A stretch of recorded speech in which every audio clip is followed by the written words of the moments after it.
for it. Usually, it's a simple cash problem. The money just isn't there. The checking account is low, credit cards are maxed out. It's a statement about a limitation, a financial brick wall. When you're living paycheck to paycheck, affordability is a painful, straightforward calculation. And that's the lens we use when we hear a millionaire say it, which is why it sounds so fake to us. Our idea of wealth has been shaped by marketing. So we're taught that the whole point of having money is to spend it without a second thought. Luxury brands spend billions to reinforce this idea. Success is what you own, what you wear, and what you drive. And this dynamic is incorporated into the dating field because women judge a man based on what he owns, what he wears, and what he drives. Nothing about his character, nothing about his personality, nothing about his ambitions, nothing about his capabilities. What he owns, what he wears, and what he drives. So when we hear someone who we know has millions say they can't afford a $100,000 car or a $20,000 watch, our first reaction is disbelief because it feels like a game. Are they trying to act relatable or hiding their money? Or are they just obsessively stingy? Some studies even show that seeing obvious wealth can make others envious. So some wealthy people downplay it just to keep things normal with friends. So if you were the kind of person that, you won the lottery, and let's say you won the lottery and you were not promoted on TV about winning that lottery. You didn't want things to change between you and your friends. You didn't want things to change between you and your family. And instead of calling everybody the night that you won and told them that you won, you secretly went, cashed in the ticket, got the money, invested it, put it in places where money made money for you. You kept going to work every day. You kept living in the same house that you were living in. You might fix your car now instead of letting it continue to clink on its last legs, but you don't do too much more lavishness than that. Nobody knows that you've won anything. Nobody knows that you have more than what they thought you had before. It prevents people from being jealous. It prevents people from guilt tripping you or manipulating you into giving away all of your wealth to them because they didn't get anything. Because when you get something, it's a tribal mentality that when the one person is successful, they're supposed to give all of their wealth to the community. But the community won't give one person any of their wealth. So the dynamic is skewed. So you could maintain a more stable environment by not flashing your wealth around. If you won the lottery, you called all your friends, you bagged about it, you posted it up on social media, you're buying expensive cars, you're buying expensive clothes, you got more chains than Mr. T, you bought you a brand new house, all of this stuff. Then when you go to your friend's house, oh man, I need some money. Remember that one time back in the day? Oh man, I need this. Remember this one time? And they're going to keep trying to bleed it out of you. Then when you don't have any more, they're going to assume that your money can go a lot further than what it went. And then when you go back to needing, oh man, he ain't shit. You know what I mean? Michael says it's easier not to tell your friends that you have money. It is easier not to tell your friends, not to tell your family, not to tell your romantic partner. When you start talking about finances, you're not talking about being a multimillionaire with somebody that's not a multimillionaire. When you're talking about finances, you're talking about what kind of bills we have, what kind of goals we're going to get to financially. I don't necessarily need to know your entire income. If you're going to tell me how much you're going to invest in the relationship financially, then I can tell where I'm going to invest that money so that we can make more money. You don't need to necessarily know that I've got $2 million on the back end. But if you're willing to put up 20 grand a year, I know what I can do with that 20 grand a year. Doesn't matter if you have $2 million on a back end. If you had $2 million on the back end and we were living a $50,000 real lifestyle under my income, and you're willing to slide 20 grand to the cause, I could still invest that 20 grand to the cause, and I can make us a millionaire on my side of the situation.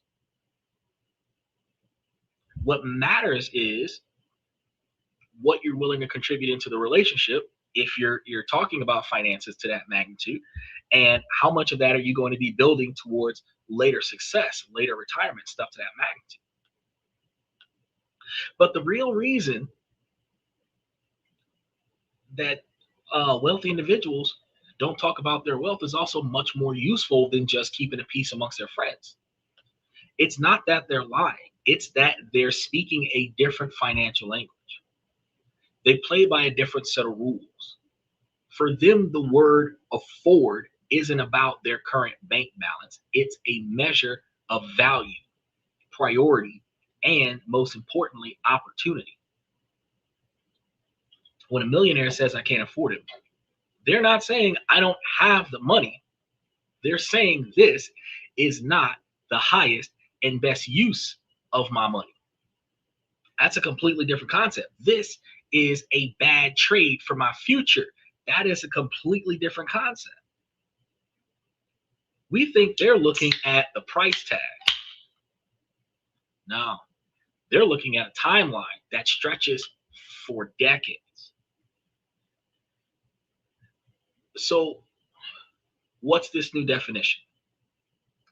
Because it is a total reframing of a purchase. It moves a past that is simple to a question that, can I buy this, is not even what we're thinking about now, to a much more important question of, should I buy this? Think, for example, ladies, you're at the mall, you're looking at this new pair of shoes or this purse or whatever, and oh, you want it because you don't have it. You've got 40 or 50 of them. You don't necessarily need it, but you want it. You can afford to get it. Now, the millionaire mindset would ask, not can I afford to buy this? Should I buy this? Do I need it? What purpose would it solve in my life?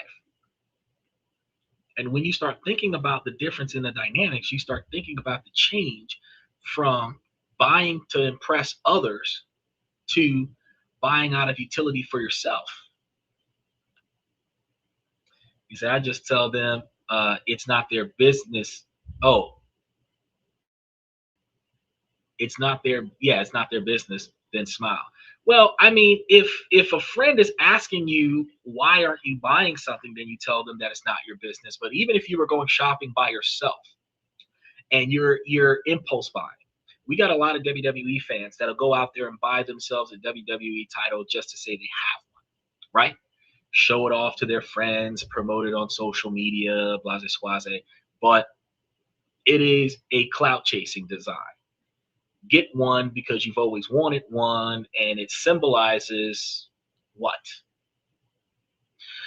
But it is impressing someone else. That belt holds no merit in your life. It doesn't help you make money anywhere. It doesn't provide any level of utility in your life after the purchase. The dopamine hit is the dopamine hit when you first get it, and you might get a little bit more dopamine hits off of it the first few weeks that you show it off to your friends and family. And if you show it off on social media, the people who are envious of the fact that you have it, you might be able to clout chase just a little bit further with it. But it is a financial liability, because after you spent that money, you make no profit off of that purchase. It does not aid you in getting other deals that will close to make profits after that first purchase. It does not gain you access to a different network of individuals that could lead you to a deal that could make you a profit after that purchase. There's no benefit. It is purely self-gratifying in the moment. Now, when you think about the price of that $600 belt for clout, And then you think about $2,500 transmission that hasn't been done. You think about the $800 for brakes that hasn't been done. You think about the $900 power steering pump that hasn't been done. You think about you got a $3,000 credit card that hasn't been paid down. You think about student loans that haven't been paid for. You think about the it's the cold season. You're spending more money on resources, whether you're paying extra money in your gas bill, you're paying extra money in your light bill, your utilities have gone up over the past 2 months. You went from what you were paying to double. And you ask yourself, should I spend this extra money on a novelty, or should I spend this extra money on something that will benefit me? That's the difference. It's not about whether or not it's somebody else's business. Because if you're the only person there when the purchase is being made, you need to focus on how this purchase will benefit you. He said, I earned it. Go get your own money, assets, get Toys R Us. You know, I mean, when it comes down to other people, yeah, when you're talking to other people, thought you were asking how much money I have, money not shopping. Oh, it doesn't matter how much money you personally have. When you are making a purchase for yourself, it is how much money you should be spending on this purchase versus how much money you could be spending on benefiting yourself in the immediate or in the long term, which is three different things, matter of fact. See, I only own one car in my life. Okay, cool. And all other cars came from auctions. That doesn't change anything, because if you're in the process of buying a car from an auction, if you're only buying a car from the auction to sell it, that would potentially be an asset. That's an investment for an asset for a financial gain. But if you are buying a car to keep it because it looks cool and something you always wanted, you're not going to sell it. It's not an investment. It's a liability. It's a financial liability. It doesn't matter if you got it from an auction. It doesn't matter if you picked it up from, bought it off of Craigslist or Facebook, whatever. What matters is that you impulsively bought it as a liability. Now, if that vehicle is going to get you to and from work, if that vehicle is going to get you to and from the doctor, if that vehicle is going to serve a purpose, then purchasing it makes sense. If you're getting it because it was your childhood dream car, you're going to put it in the garage and never drive it, you just want to have it for the sake of having it, there's no utility in that.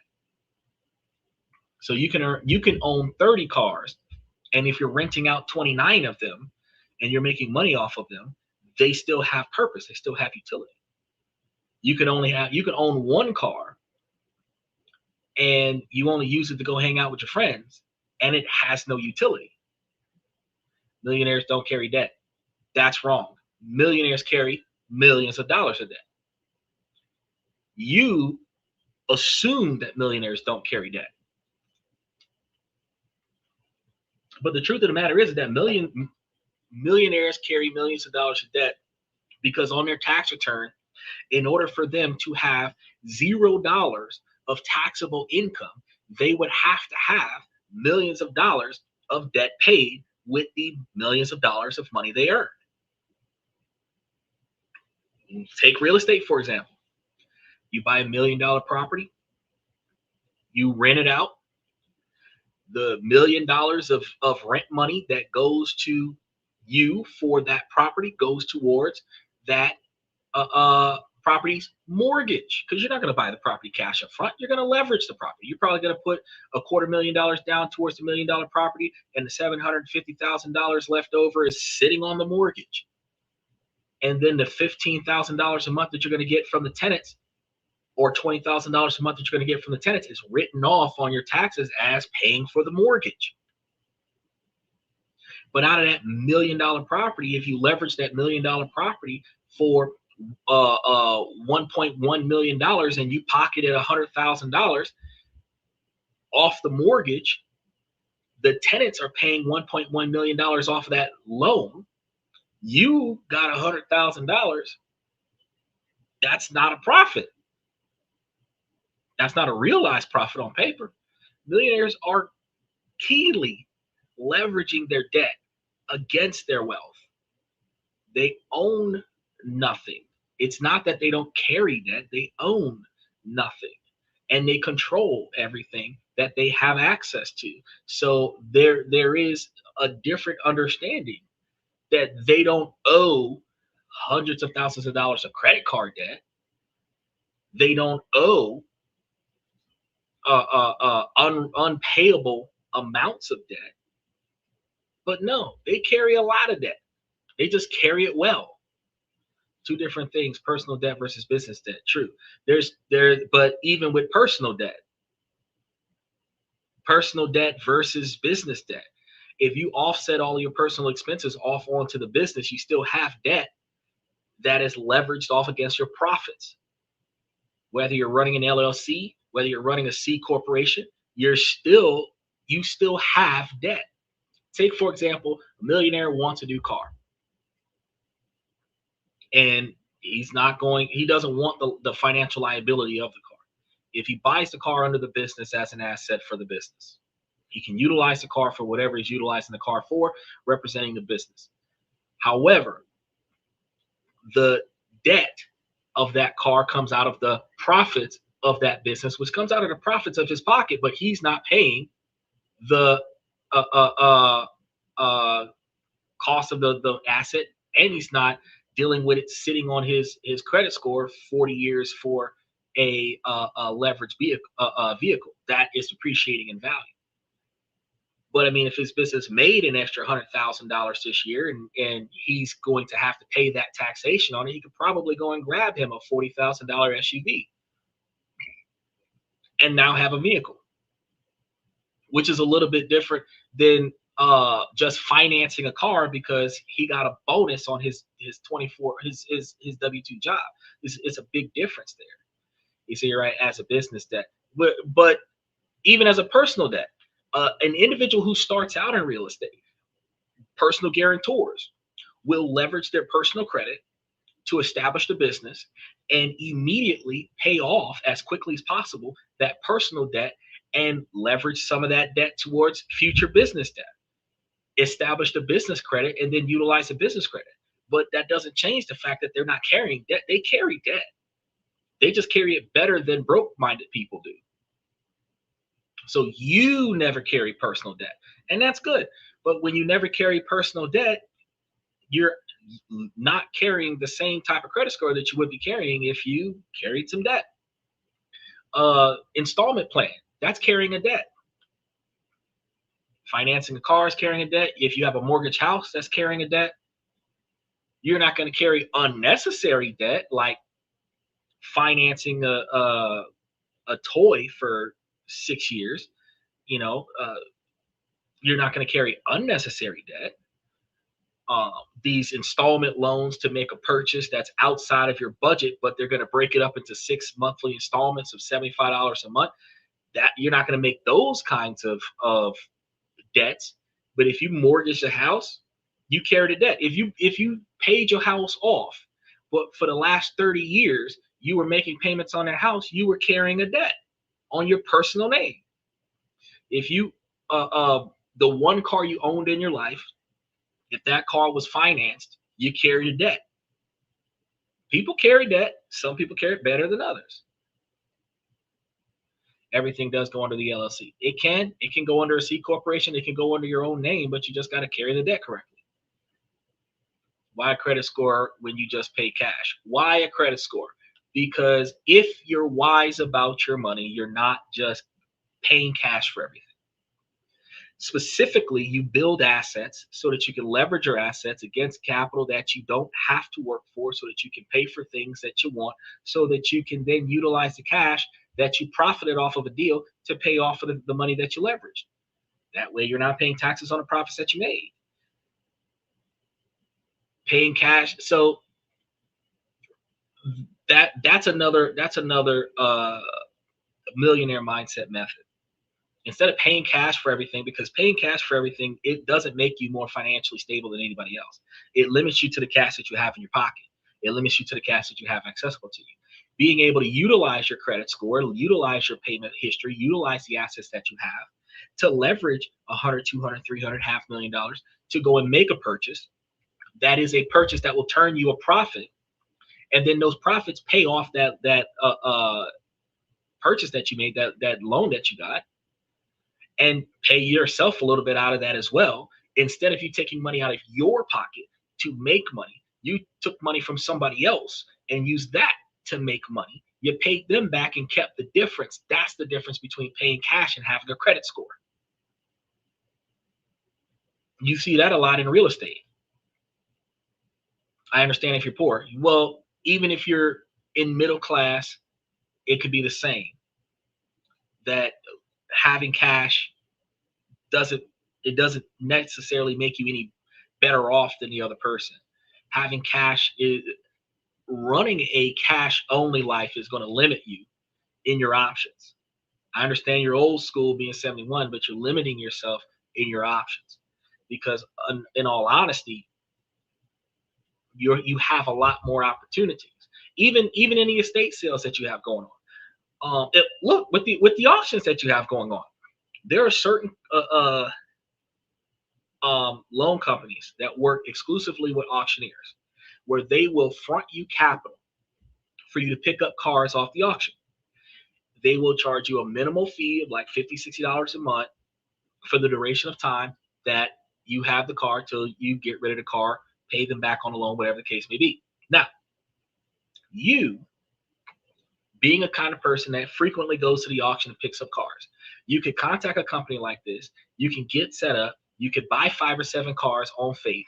You can sell those cars, pay the people back, keep the difference, and you can increase the quantity of cars that you buy in a shorter period of time, and then you'll be able to make more money off of the cars that you sell in a shorter period of time instead of being stuck to the profits from the last sale, only selling 1 car at a time. That's the difference between leveraging your assets, leveraging your credit, because your credit's going to be involved in that. Your credit is your payment history. It's a public record of your payment history. And then your ability to continue to make good payments. So if you don't have that skill set to manage your money outside of cash only, then you're limiting yourself. So, well, it's limited only by the card, but you have to pay it off monthly. No, you are not limited by the credit card. The credit utilization gives you the line of credit that you are capable of handling. And if it gives you the line of credit that you're able to handle, and you want to say get a higher credit limit, if you're good payments on this line of credit, you can qualify for a higher line of credit.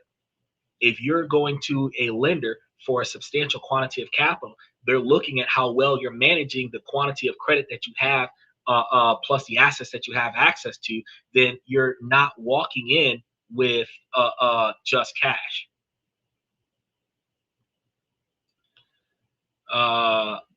I'll just walk in with a promissory note. That old school way of trying to handle things for real estate is the way to try to pull off a real estate deal. A promissory note might get you an initial installment fee where you have to start up a somewhat of a contract to hold the property until you can get the cash, but you still got to get the cash. You're not going to walk into a deal with a promissory note and walk out with a $500,000 house without putting up any money up front. It doesn't work that way. You're not going to walk into an auction with a promissory note. You're not going to walk into a sale with an IOU and walk out of it with a vehicle and not put no collateral towards it. It doesn't work that way in 2025. That might have worked back in the 60s, but in 2025, it don't work that way. A promissory note will get you passed up by a person that says, I'll put $5,000 down to hold this deal. Your promissory note will get pushed for somebody who will borrow money from a gator lender, which is a person who will do a transactional loan for you, and he'll borrow money from that guy to put $5,000 down in escrow to hold the property so that you can get somebody else to pick the property up off your hands for you, and the promissory note guy would get pushed aside. Promissory notes don't work the way you think they do. From the bank, there's my leverage, my assets. Okay, so from the bank, when you leverage your house, when you leverage your car, those assets. When you use the cash in your bank account as collateral towards the loan, that's a secured loan, but it's still a loan. It's not a promissory note, which still brings us back to you still got to have good credit, because if you got bad credit, they're not going to leverage it. They're not going to leverage it, you know? if they did leverage it, they might leverage it 2 to 1, where for every $100,000 you have, they'll only give you 50. And you're still going to have to be paying high premiums on it. The note is backed by the bank. The note's not going to be backed by the bank if you don't have enough money in the bank to cover the note. It's never going to be backed by the bank on faith. Nothing happens on faith. Your credit is going to be based off your payment history, which is why your credit is important.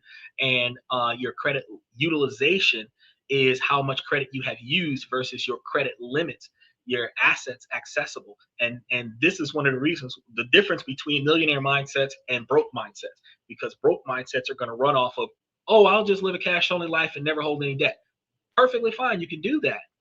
But you're limited to, yeah, you don't owe anybody anything, but you can't really go and get anything either, because you're going to have to get a title loan on your car. You're going to have to mortgage your house. You're going to have to, whatever money in your bank account, you're going to have to ask that bank for a secured loan in order for you to go and get whatever it is that you're going to get. And the first thing you're going to do is check your credit history, check your credit limits. If you're running 68% on your credit cards, they're not going to really give you too much of nothing without giving you high ass payments. They freeze the money in your account, only have to pay back at 3%. No, they don't freeze the money in your account and have you pay back at 3%. You're going to be paying standard rates. They're going to they're going to hold that money into an account during the duration of the loan, and you're going to be paying market rate for the loan for the duration of the loan. And if you don't pay back the loan, they're going to take all of the money, and they're still going to have you owe whatever the difference is plus interest. And it's not going to be 3%. Don't you be trying to lie to these people on the show, bro. Since they already have the money, don't be trying to lie to these people on the show, bro. I know what I'm telling you is true every day of the week. Good day, sir. How you doing, Red Void? Special shout out to Red Void. Special shout out to Romania. Slinking in here for, it's been a long time. Been a long, long time. I mean, yeah, Michael, what you're talking about might have been a thing back in the 60s. But here in 2026, last year in 2025, I was telling you guys what you guys needed to know right now on how to make yourselves more successful right now. So when you talk about how things used to be, the process doesn't work that way. It hasn't worked that way for the last 15 years. So for you to tell somebody that was born after the internet was created that that's how you ran things back in the day, Michael, that's not going to get somebody successful today. I'm doing all right, Red Boy. Today we're talking about the millionaire mindset, about restructuralizing how we address spending money versus saving money. And Michael was kind of giving us the rundown on how things used to work 55 years ago. And I was trying to explain the difference between his logic and the reality of the way things operate right now, because it doesn't work that way right now. So we've been kind of going back and forth over the past 15 minutes, because, you know, I got to provide clarity. And he throw it up in the comment section. And I'm like, hold on, it don't work like that, bro. It don't work like that. It may have back in the day, but it don't work like that today. Oh, here we go. He said the reason for a credit score is to see if you're able to pay your loans. It is good. Yes. Yes. So when you asked me earlier about the credit, you answered your own question. See, when you ask the question here, why a credit score? The credit score is specifically so that they can be sure that you can pay for this item that you're trying to acquire without actually having the cash to pay for the item that you're trying to acquire. You can always live the kind of lifestyle where you only pay cash, but then you're going to be limited to the amount of money that you have available. So if you're going to buy cash up front all the time, you're not going to buy a house until you can afford to buy the house cash up front. You're not going to buy a car until you can afford to buy the car cash up front. You're not going to buy any clothes or shoes or anything else unless you have the money to buy it cash up front.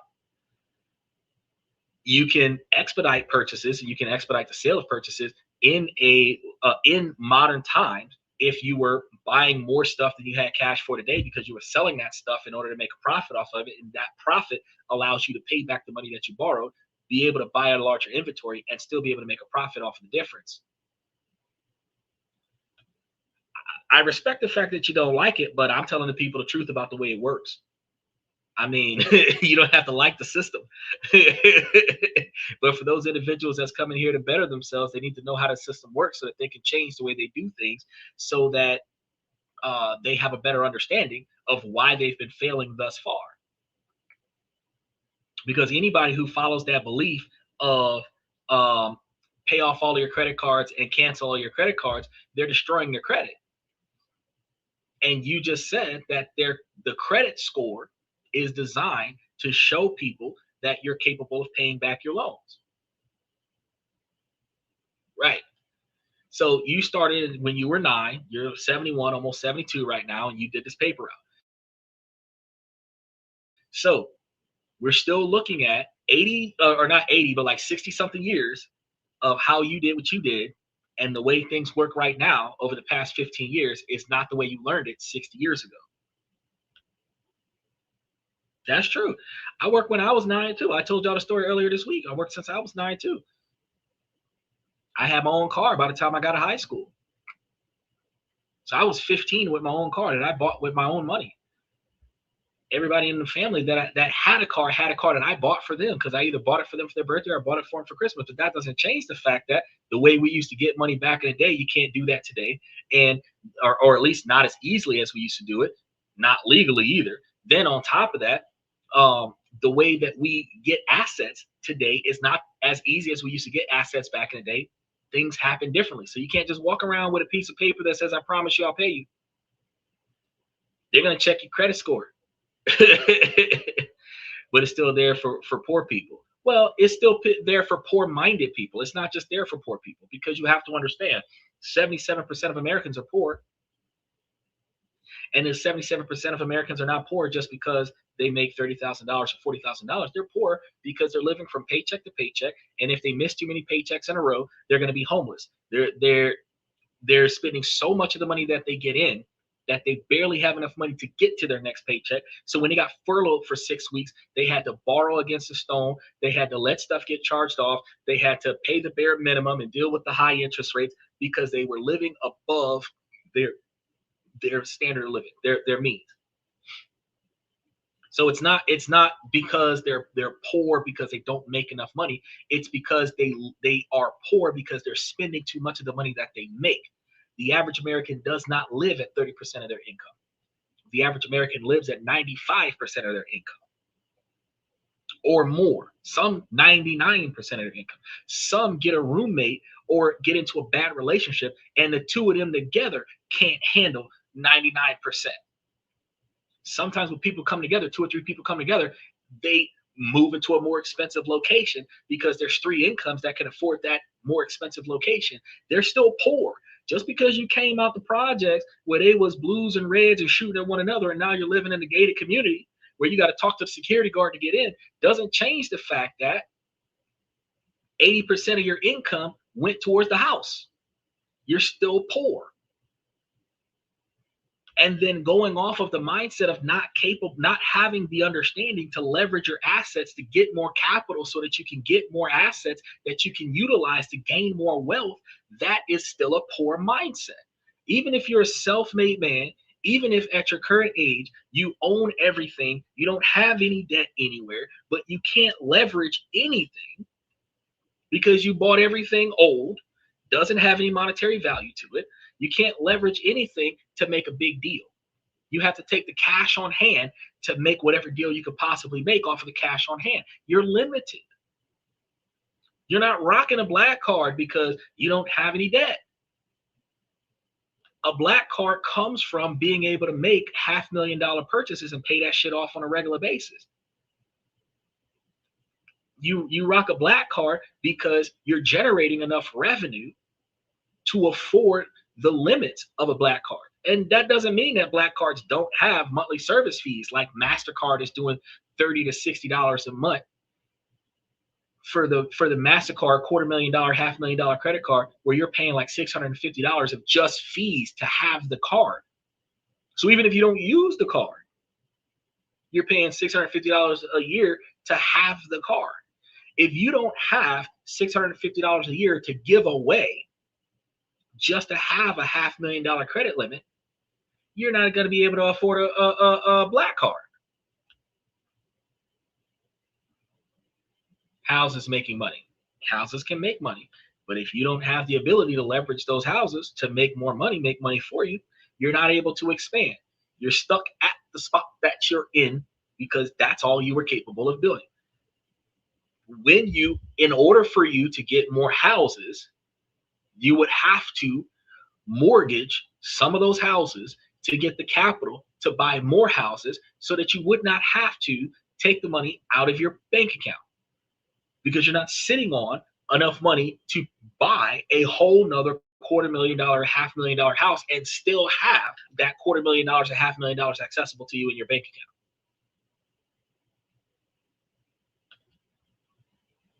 It takes time to acquire assets that you pay. Yes, it takes time to acquire capital. And then it takes time to acquire credit.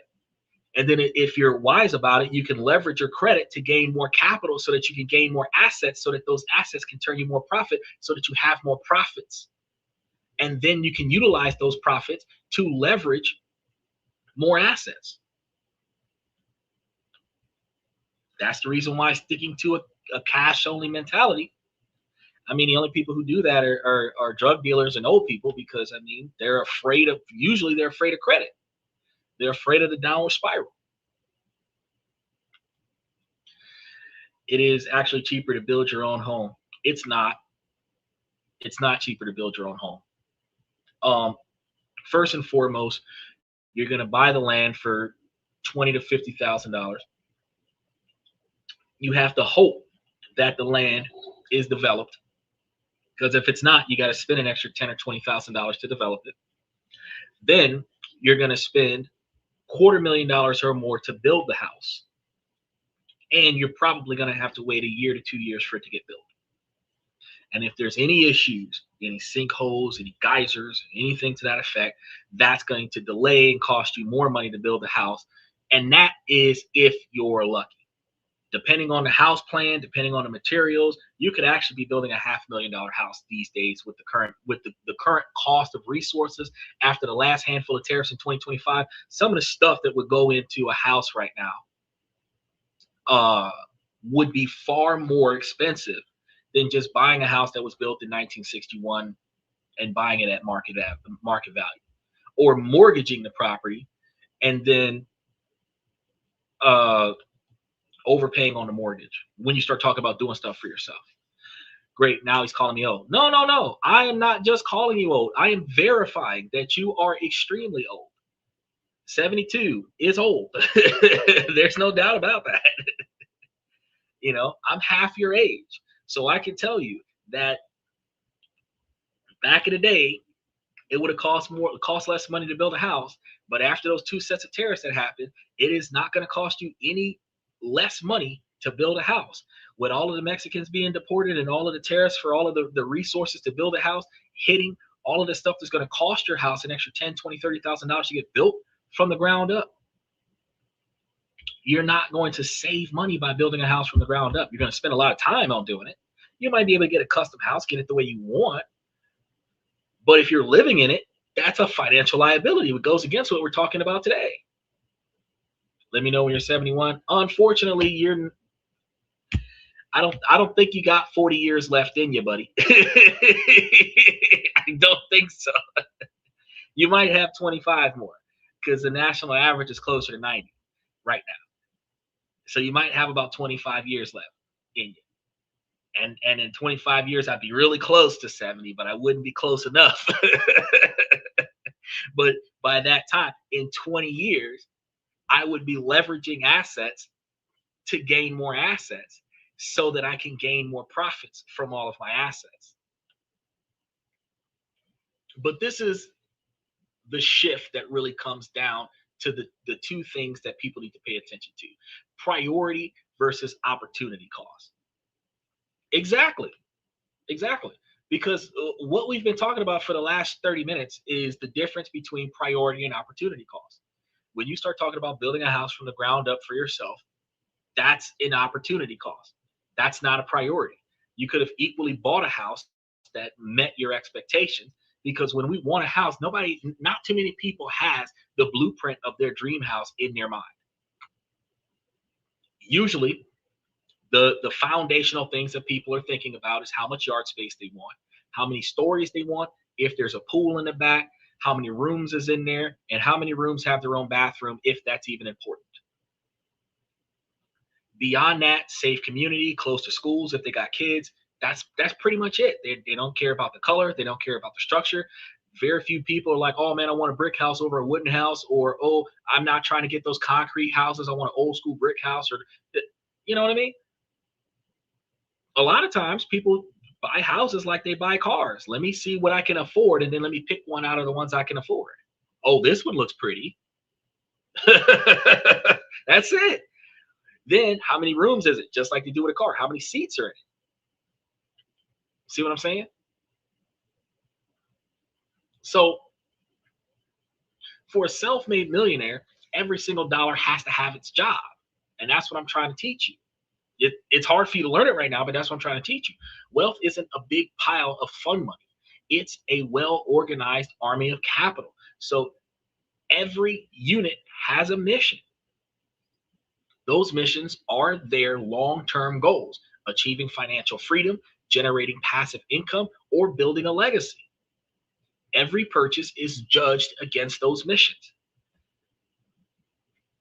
So when a potential purchase comes up, let's say a spontaneous $5,000 upgrade to first class, the average person asks, do I have $5,000? The millionaire asks, is a few $100s of extra leg room or a few hours of extra leg room the most important job for that $5,000? So take, for example, I travel with my dog, big ass dog. Now, if I'm flying on a plane and they tell me I need to get 2 tickets, one for me, one for the dog. And let's say the tickets are like $250 a ticket. That's $500 for tickets. Now, ask myself, do I need to buy 2 seats, or do I just need to upgrade to first class if first class is $500? If I've got all the leg room that I need in first class, instead of buying 2 tickets in economy and then paying the extra $50 to put them together, I could just simply buy an upgraded seat. If I'm spending the same amount of money for the upgrade than what I would have paid for the downgrade, then why not upgrade?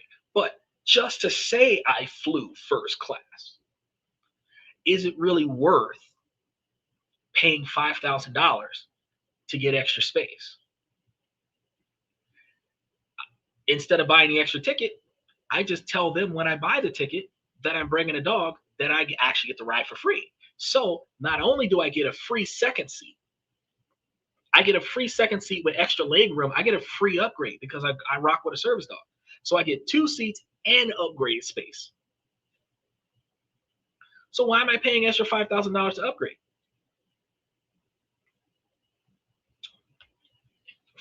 Not only does my dog fly first class, flies first class for free.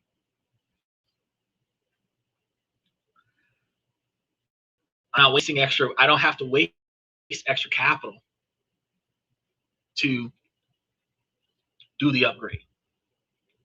I just walk up to the counter with the dog. Yes, exactly. But the answer for a millionaire mindset is always going to be a hard no. That $5,000 already has a job, and its job is not to go into a luxury flight. It is going to be going into an investment account instead, where it can work to make more money, make money for you. It's part of the pay yourself first system that we always talk about, where you chuck a large quantity of your income into an automatic investment before any bills get paid or any fund gets spent for any reason. Everyone has a service dog. No, everyone doesn't have a service dog. Everyone has a pet. Just file online. I mean, when it comes down to a service dog, which is completely unrelated to today's topic, the fact is that the difference between a actual dog with a purpose versus a pet being misrepresented as a dog with a purpose is how well it's trained. If you've got to drag it with you, come on, Fido. It's going one way, you're going the other. It's not following your instructions. Whether it's on a leash or not, it's not following your instructions. It's not showing obedience. If it's climbing all over everything, it's not showing obedience. If it moves when you move, if it sits when it's not moving, and if it you didn't even know it was there because it is under the seat, quiet, it's minding its own business, it's laying in a seat in your lap like nobody knew there was a dog there because the dog is almost invisible, it is so obedient, those dogs are well trained, right? Now, whether or not you file online or not, because there's no legal requirements for registration for service dogs, but when you register an animal as a service dog, your core intent is that the dog is supposed to be utilized for a purpose. And if you register it online and then you go and get TSA recognized documents that shows that the animal is intended for a specific purpose without having to document those HIPAA protected purposes. The fact is that when they see the animal and they see the IDs, they know that the animal is not there for play, and they're going to treat it like it's there for work. And if the animal is well behaved, you're good to go. But everyone doesn't have a service dog. Everyone has a pet. People who have service dogs should have put training into those dogs. Those dogs have purposes. Now, individuals who are going to be spending that $5,000 on temporary comfort, that isn't just a purchase, it is pulling a valuable soldier off the front lines of their wealth building army. So these individuals are going to be the ones with the poor mindset that's like, oh yeah, I want to spend that extra money on luxury. And this is why the rich people say, I can't afford it, because it's not that they can't afford it. They just can't afford to sabotage their financial plan for a short-term buzz. The 3, 4, 5 hour flight where they feel better about flying first class versus letting that $5,000 turn into $1,500 worth of return and flying coach or economy, right? That purchase doesn't fit their main priorities. So it is unaffordable from a strategic view, even if it's pocket change from a cash flow view. You know, it's a habit of intentional, purposeful spending. When you're building that habit of intentional and purposeful spending, you might go through the mall and look at a new outfit and think about the 30 outfits in your closet that still got tags on them that you've never worn, and decide you can't afford this because there's no reason for you to buy this outfit when you have outfits you haven't bought or haven't worn yet. You buy an outfit for one event and one event only. You will never wear that outfit ever again in life. You don't need to waste money on that event unless that event is going to turn you a profit.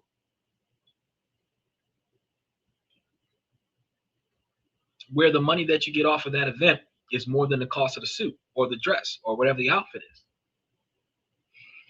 Then you have another one where, because there is a terrifying power of opportunity cost, because this is the other half of it. And this is going to lead to that second and maybe most powerful piece of the millionaire mindset, because a deep intuitive grasp of opportunity cost is something that we need to recognize after we just finished talking about here. Opportunity cost is the invisible price tag on everything that you buy. It's not the money you spent. It's the future growth you give up when you spend it, which is one of the reasons why I tell you living a cash only lifestyle is damaging to you, because your cash could be leveraged into high profit brokerages. You could leverage somebody else's wealth to make your wealth and then have your profits pay off what you got from them. You have extra assets and your profits are paying off your debts, where you yourself aren't paying for anything. Your principal stays, the money you borrow gets paid back, the extra asset you have you get to keep without putting any money towards it up front from yourself. That is the modern day promissory note. I got $500,000 worth of stocks. Let me get $400,000 worth of cash. I'm going to go make this purchase. Let my stock option pay back that $400,000. That's your promissory note. If you don't get paid back, you get a $500,000. That's your promissory note. Now, out of that $400,000, because you went and leveraged for cash exclusively, not just ran out there and got you a mortgage, you went and leveraged a cash exclusively, you could go and buy a $250,000 house and take the other $150,000 and expand your portfolio. And now you, instead of having a $150,000 or $500,000 portfolio that's leveraged at 400,000, you added an extra 150,000 to your portfolio, where now you have $650,000. And if you're getting 15% back off of that, even if you were getting 10% back off of that, that's like $65,000 a year. And if you were getting back 15% off of that, you'd be getting closer to $75,000. And that means that every dollar going towards paying back the loan would be getting paid off of your portfolio, which means the asset bought free and clear, you can utilize that asset to do whatever you want with, whether you rent it out or whatever. Well, let's say that you want to leverage that asset. You went and bought a $300,000 house, cash up front, or $250,000 house, cash up front, and you want to take a $100,000 mortgage off of that house and go and get you another house. Now you got two houses. And put the tenants in there. The tenants are paying off the mortgage. The stock option is paying off the 400 grand. You have just expanded your assets and expanded your portfolio and took no money out of your personal pocket. That's a completely different perspective than living cash only. He said, true, but you'll decide somewhere in life money takes care of itself.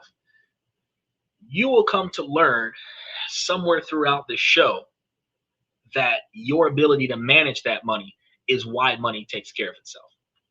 Money doesn't take care of itself on its own. The same way guns don't kill people, people kill people, money doesn't manage itself. You put it in the right place for it to manage itself. So if you impulse buy with your money, you're not managing your money correctly, which means your money is not going to serve the purpose on its own. If you put your money in a place where your money is going to generate money for you, the money will be able to automatically continue to produce those returns as long as they're in that position that will profit you and benefit you going forward, which is why you're not supposed to live a life of cash only. Is if my assets are giving me enough to live on, having more really does not make sense to me. Right. So it doesn't make sense to you doesn't mean that it's not worth doing. And just because it doesn't make sense to you doesn't mean that it's not a functional process. It doesn't mean that people won't benefit from it. You might not feel the need to benefit from it at your age, but individuals that might not have as much assets as you do could continue to scale their lifestyle and be able to have an asset, a level where their lifestyle is satisfactory. So when you come from a closed-minded observation where holistically this works for each person that wants to do it, but you personally don't have the motivation to do it, the naysaying is not going to change the fact that it's not a fantastic method, that it is not something that even if you applied this at 72 years old that you would benefit from it. It's just that you don't feel like it. If you don't feel like being more successful than what you already are, you don't have to.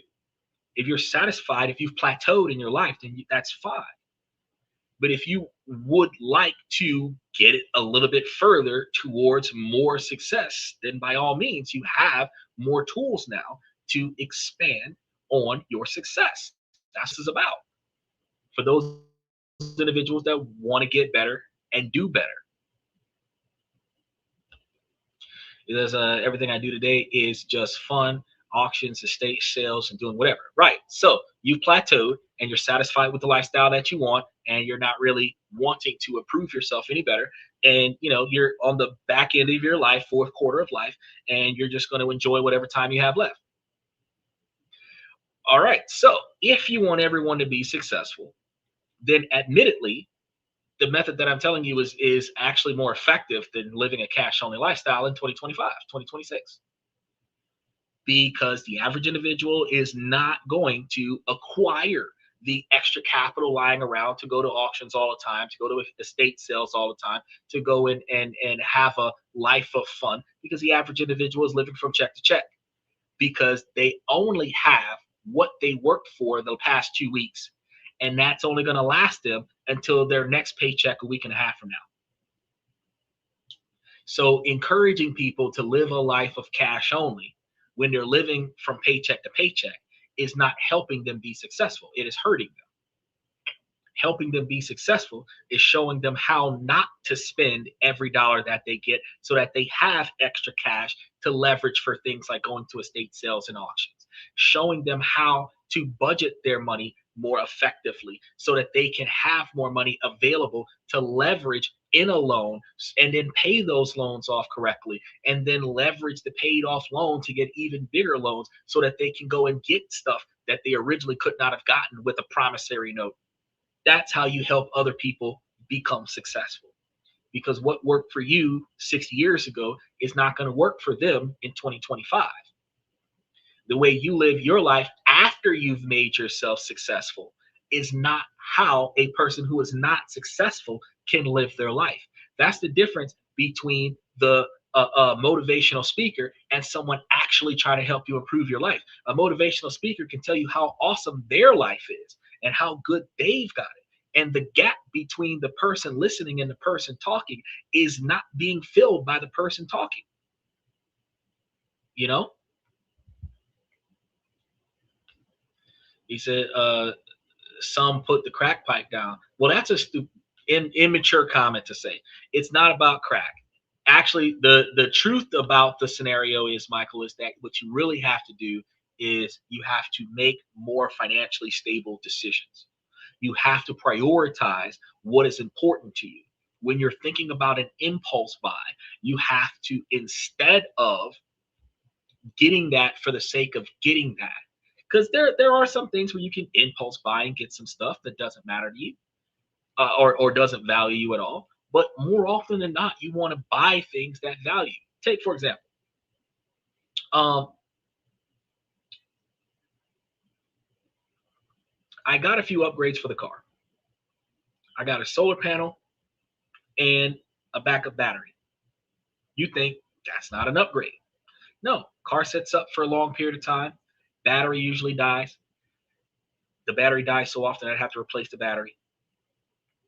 I got a kill switch for the car that turns the battery off so that the auxiliary power doesn't burn down the battery. But when the batteries are connected, they're connected to a solar panel. The car faces the sun, so that the sun keeps the batteries charged, which keeps the car functional where I can just get in the car and drive the car whenever I want to.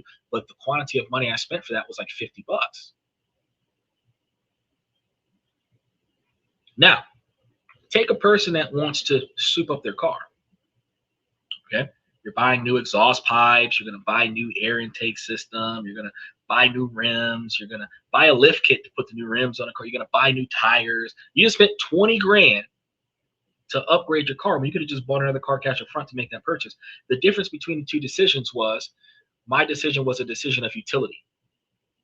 My car can be on standby for 3 months and I can always just get in it and turn the car and drive away. The other person's purchase was not a purchase of utility. It was an impulse buy, and they don't benefit from it at all, because while the car makes a lot more noise now, it burns a lot more gas now, it requires a lot more maintenance now. They have to put more extra money towards protecting their car now, and they have less money now. The fact is, it looks nice riding down the street, but it's a money pit. There's a difference between the two. There's a whole draw of impulse buying in the kitchen. I mean,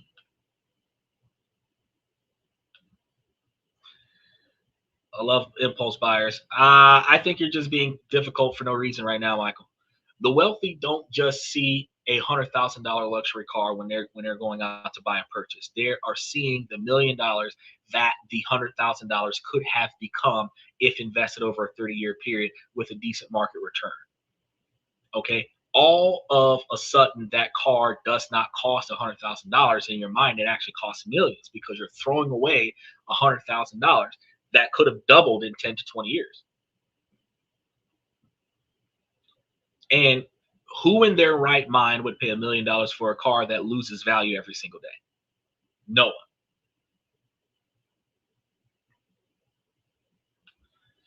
Usually, but that's the thing. All of the impulse buying that you're talking about, like you love people who impulse buy, you love people who waste money, but you came back earlier and said that you want everyone to be successful. But if you're encouraging people to be wasteful, that's not encouraging them to be successful. And yes, the most promising purchases, the high of having it usually wears off 3 to 6 months after you buy it, if not sooner than that. The less um, egotistical it satisfies you, the quicker it wears off. You buy a new pair of shoes. Oh yeah, you got it. You wear it. First couple times you wear it. Then after that, it sits in the closet with all the rest of the shoes that you bought. You walk past shoes that you bought with the intent to wear that you don't wear. You got clothes that you bought with the intent to wear that you don't wear. You have something that you bought to go on vacation with so that you can look stylish on vacation. You came back off vacation, you don't wear it. Those are not assets. Those are liabilities, right? That was a waste of money. You know, even the mindset of, oh no, I'm gonna go to another country with no clothes besides the clothes on my back, and then I'm just gonna buy all the clothes when I get out there. You're guaranteeing yourself you're gonna waste a bunch of money when you get out there, because you could just take a handful of outfits, go out there if you want to buy 1 or 2 outfits out there, or if one of your outfits get damaged and you replace it with an outfit while you're out there. You're not actually buying a bunch of stuff for the sake of buying it. Now, if you want to expand your wardrobe and you want to expand your wardrobe from a different country's culture, you can go to another country and buy the stuff from that country.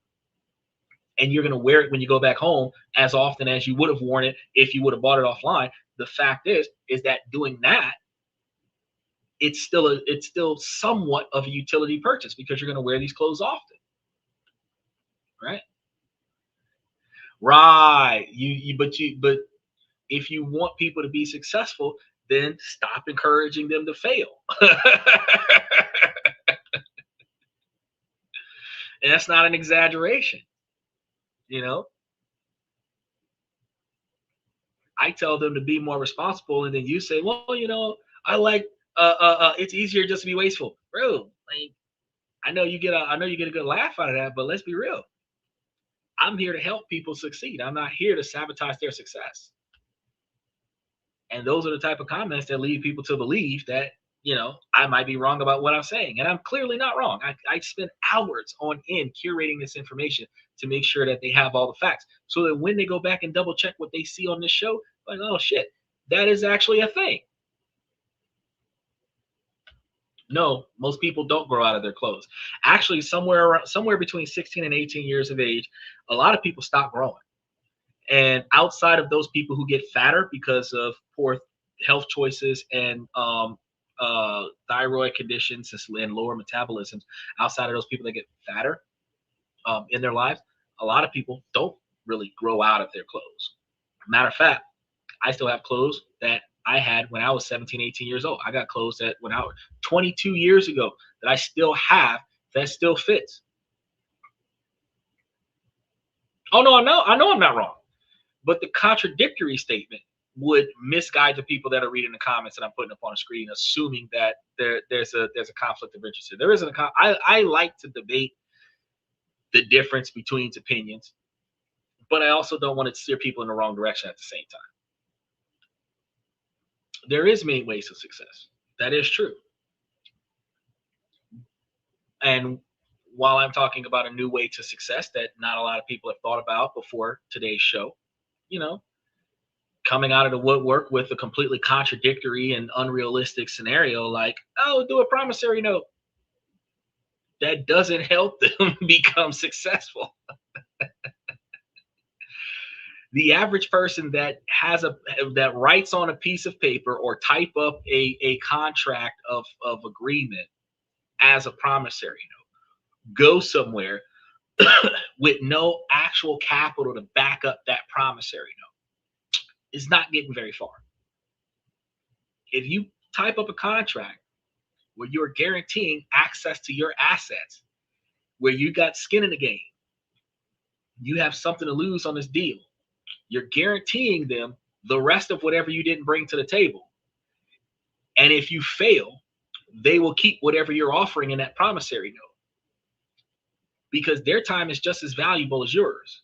And they have what you want. And they can easily get it to somebody else that doesn't need a promissory note. So going to say, oh, all right, so somebody with a promissory note, on a promissory note, you're not supposed to be running out there with a promissory note if you're not backing it by something. You would, before you get the promissory note, you have to have somebody who has assets that you can leverage if you're not leveraging your own. The promissory note is guaranteeing you that if you give me enough time to get the money over here, that the money will be wire transferred.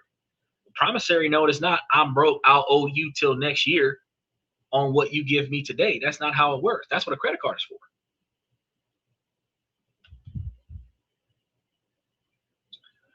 On the average person, got it. Well, we're talking about 77% of America. So you guys have to understand that this is basic math of how fortunes are built. Compound interest is going to be the engine here. By consistently choosing to invest instead of spend, millionaires let the engine run at full speed.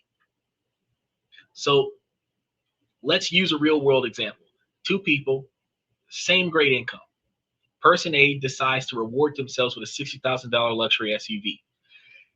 It's a symbol of success, right? Person B would look at that same SUV and say, I can't afford it. And instead buy a perfectly safe and reliable $30,000 vehicle, then take from person B that $30,000 that they didn't spend and invest that in a S&P 500 index fund, right? Fast forward 20 years, person A's luxury SUV is now worth maybe $1,000, a few $1,000s. Fine. It's been a constant drain of money on insurance, premium gas, expensive repairs. Meanwhile, person B's $30,000 investment, assuming a historical average market return of around 10%, has grown to $200,000. Person B didn't say, I can't afford it because they were broke. They said it because they could see the future. They understood the true cost of that SUV wasn't just a sticker price. It was the hundreds of thousands in future wealth they would have given up had they bought that more expensive SUV. That's the opportunity cost mindset that I'm trying to teach you right now. It turns every purchase into a critical choice between today and tomorrow. And I've been telling y'all on a trend for the last 15 months that you just put more towards your future and less towards your today, right? You need to get through today, but you need to put more towards tomorrow, more towards next year, so that next year is less difficult than this year, right? Just think about that. What was the last big purchase that you made? A new phone, a vacation, a piece of furniture? Now, as I go through these comments from Michael, I want you to do a quick calculation of what that money could have been worth in 10 or 20 years if you had not spent that money on that purchase and instead invested it in high interest brokerage accounts. It's going to be a sobering thought. I'm going to give you a little bit of time to think about that real quick. He said, would take $30,000 to an auction and buy an $8,000 car and reinvest the rest. Okay, so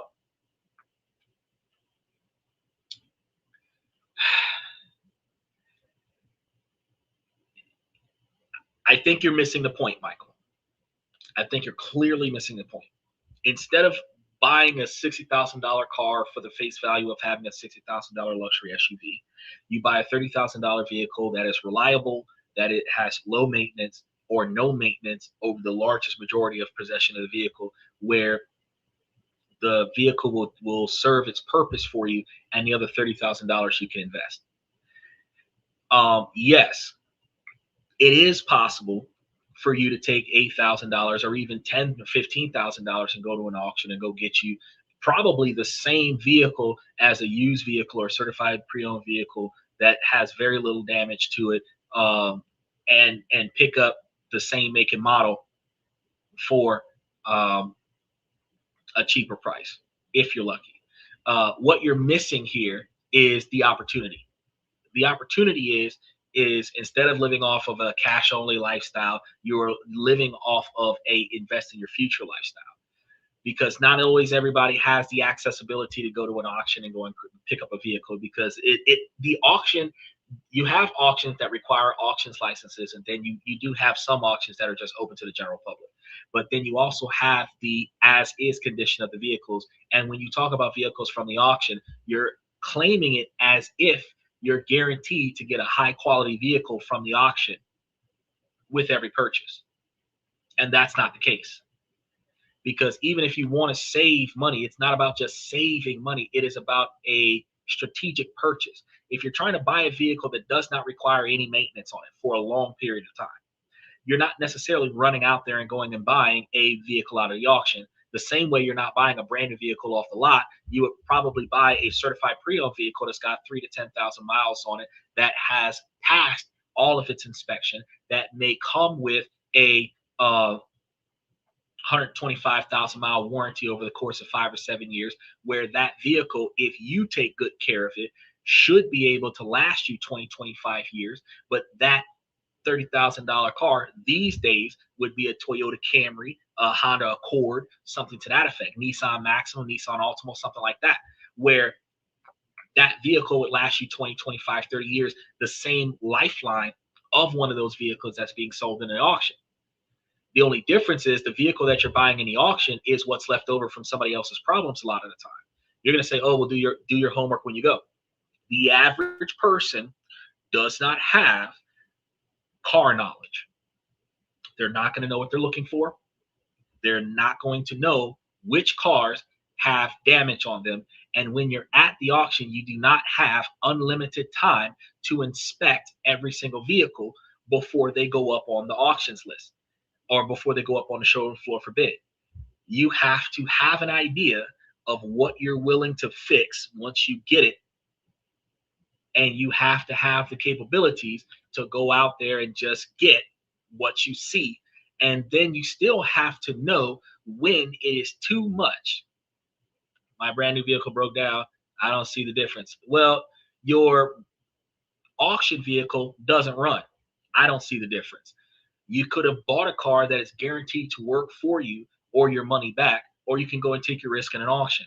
If you have no knowledge about cars, it makes more sense for you to buy something that you have a contractual guarantee that it is not going to fail on you, at least for the first 125,000 miles on it, as opposed to picking up something that isn't even guaranteed to drive off the lot.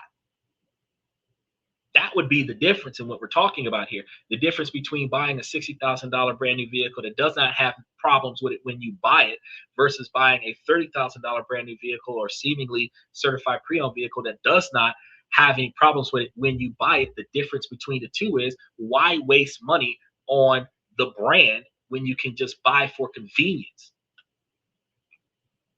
That new vehicle lost 1/3 of value driving off the lot. You're still losing. You're missing out on the point. Why would you buy a vehicle that's not running? Why would you go to an auction and get a car when you know nothing about cars and you're going to have to fix this car out of the auction? You're missing out on the point here. Let's steer away from cars, because you're not grasping the concept here. Say, for example, you need a new pair of shoes. You can go to the store and get you a $35 pair of shoes, or you can go to the store and get you a $350 pair of Jordans. The utility cost of getting you a pair of shoes is a $35. The opportunity cost is deciding that you're going to save $300 on not buying a pair of shoes just for the brand. And that's where you're missing the point. Instead of spending $60,000 on an expensive car for the brand versus buying a vehicle for utility, you can buy a vehicle for utility. Say, for example, if you're an Uber driver and you buy a Ford Fusion, or you buy one of the last generations of the Volt, which is a hybrid electric car, and you're going to utilize that to make you money. You get a car with no miles on it, because you don't have to pay for the so much of the maintenance so soon. That vehicle will turn you profits before you start having to spend money on the repairs, versus going to buy a car out of the auction where you might have to fix it before you can use it. Then, based on a lifeline of it, it might not even qualify for what you're trying to do with it. If you're getting a personal driver, yeah, go to the auction and get you a personal driver. You can get you a beater. You can get one with 2 different colored doors and missing hood, everything like that. But the fact is that when you start talking about the utility of what you're buying the vehicle for, not always is the auction is a good choice. You can pick up a truck from 1972 because nobody wants that vehicle. But if you're driving for Uber or for Lyft, your car has to be 2020 or newer. And now you're in a different dynamic. That's where you're missing the point. If they don't understand, that's their fault. No, your logic is coming from, based on your knowledge, you can do more with your knowledge than what other people who don't have that knowledge can do. And providing that advice for somebody who doesn't have the knowledge to use that advice doesn't help them, because telling them to go to an auction and go and get a car that they don't know anything about, when they don't know how to fix it, they're going to have to pay for a mechanic. They can't guarantee what they're getting. They don't know what overpriced looks like at an auction versus underpriced versus a good deal. That you're telling them to gamble on their lack of knowledge, when the concept here is don't overbuy for the brand name and get something more reasonable. The difference between buying a Mercedes Benz versus buying a Toyota Corolla is the sticker price. You're still getting a new car, but the difference between getting a new car that costs $85,000 versus getting a new car that costs $20,000 is the other $60,000 could have been put into a high interest brokerage account that could get you a larger return over time. You're going to have less maintenance costs on the cheaper car, the economy car, than what you would have on a luxury car. The insurance is going to be cheaper on the economy car than what you would have on a luxury car. And the longevity of the vehicles. That was what the concept was about. It's not about, it's, yes, that's the concept, the need versus want, but I think you're taking it the wrong direction, though. I only buy if I really need it. Most men only buy if they really need it. Then buy a 2022 or better. But that's my point. The fact is that they can instead just go and get a car that is more utility, instead of just running out there to an auction just for the sake of doing an auction. Because yeah, you can go and grab you something out of the auction and roll the dice on it, and if you're lucky, you can get you a really good car for a really cheap price. Or you can go out there and get you a car that's a money pit. Or you can go to a dealership and go buy you a certified pre-owned vehicle for $50,000 less than the name brand car that you, instead of buying a Mercedes Benz, you go and buy you a Honda Civic. And so it's $25,000 Honda Civic instead of a $85,000, $95,000 Mercedes Benz. The difference between the two is the opportunity cost that we're discussing here. And then you put the extra into the stock market. So for those people who are understanding what's going on here and you're finding the mindset shift helpful, you guys do me a favor and hit that like button and make sure that you subscribe to the channel, because that tells the algorithm that this is viable content, and it will really help the channel get to more people so that more people can learn from the details behind the concept, which is prioritize your future, make money responsibly, budget your money better things. Thank you. There it is. Toyota has cheaper repair costs compared to Honda. There you go. So out the gate, if you were looking at the difference between buying a Toyota versus buying a Honda, you might go and buy you a Toyota because it's cheaper to repair. The cars might be close together in price, but it makes more sense. No, oh, you can go to a dealership and still get a limit. No, if you go to a used car dealership, you can get a limit. But if you go to an actual dealership, you have a contract where the car must perform or your money back. You don't get that same contract from an auction. It is an as-is purchase. If you go to a dealership, they're guaranteeing you between 35, 36,000 miles, and some with the certified pre-owned vehicles are guaranteeing you 125,000 miles that this vehicle will not break down. And if it does, they fix it at no additional cost to you. Whereas if you go to an auction, if you buy it and it breaks, you have to pay out of pocket to fix it. The difference between the two is security. That's what you're getting from a dealership that you're not getting from an auction. With the contract of it will work. The warranty is the security. You're not getting that warranty from an auction. And that's why I'm telling you that you're not grasping the concept. Yep, like an official Toyota dealership. Yes. So we're not talking about a mom and pop shop on the other side of town that's got a weird name on it, Joe's Cars, that just so happens to have a Toyota. We're talking about going to the official Toyota dealership where everything on the dealership is a Toyota. You go there, they're going to give you a warranty where they guarantee the car will run for you for an extended period of time. And during that period of time, if you maintenance it, preventative maintenance it, especially if you get a Toyota, you're going to have a car that's going to last you 25, 30 years. You get you a cheaper car, you can get a base model that might not cost $25,000.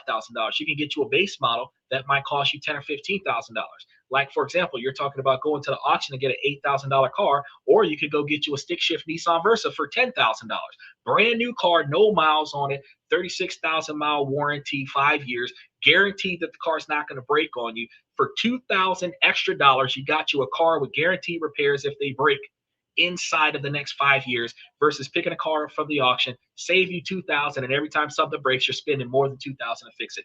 The difference is, Michael, is that if you go to a dealership, you can get more security on your investment than what you could going to auction with the risk. And when you're leveraging optimized investments, you are leveraging risk versus opportunity. That's what I'm trying to teach you today, Michael, is leveraging risk versus opportunity.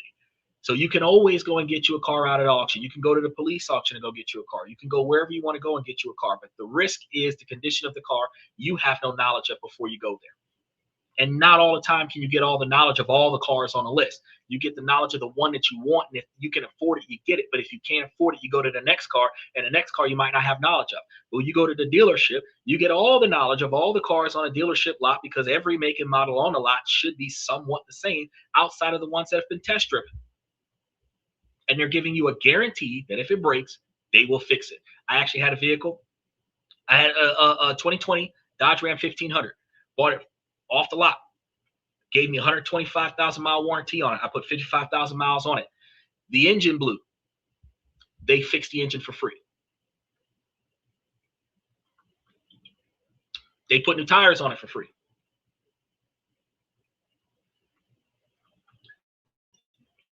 Because it was covered under the warranty. I would not have gotten that with that same truck out of the auction. I would not have gotten that. If the engine would have blew, I would have had to pay $10,000 for a new motor. I know you can throw up the argument, well, don't buy a car with a bad motor. But that doesn't change the fact that the security of the 125,000 mile warranty, where when you're going to the dealership, you're not going to the dealership to impulse buy. You're going to the dealership to negotiate the deal. You're going to negotiate. Some of the things you're negotiating on the deal is the price of the car, the amenities in the car, but you're also going to negotiate the warranty. You know what I mean? Once you sign the contract, whatever y'all agree on, that's what y'all are stuck with. But overall, you're still going to get a cheaper car than the name brand car. You're not going to buy you a G-Wagon because you can afford it. You're going to buy you a less popular vehicle that you can drive. And then the difference between the two vehicles you can invest, that's opportunity cost. Now, this is going to lead us to the next core idea, a relentless focus on buying assets and a ruthless avoidance of liabilities, which is another reason why I'm telling you about not going to these auctions unless you're really going to leverage the cars from the auctions to turn you a profit.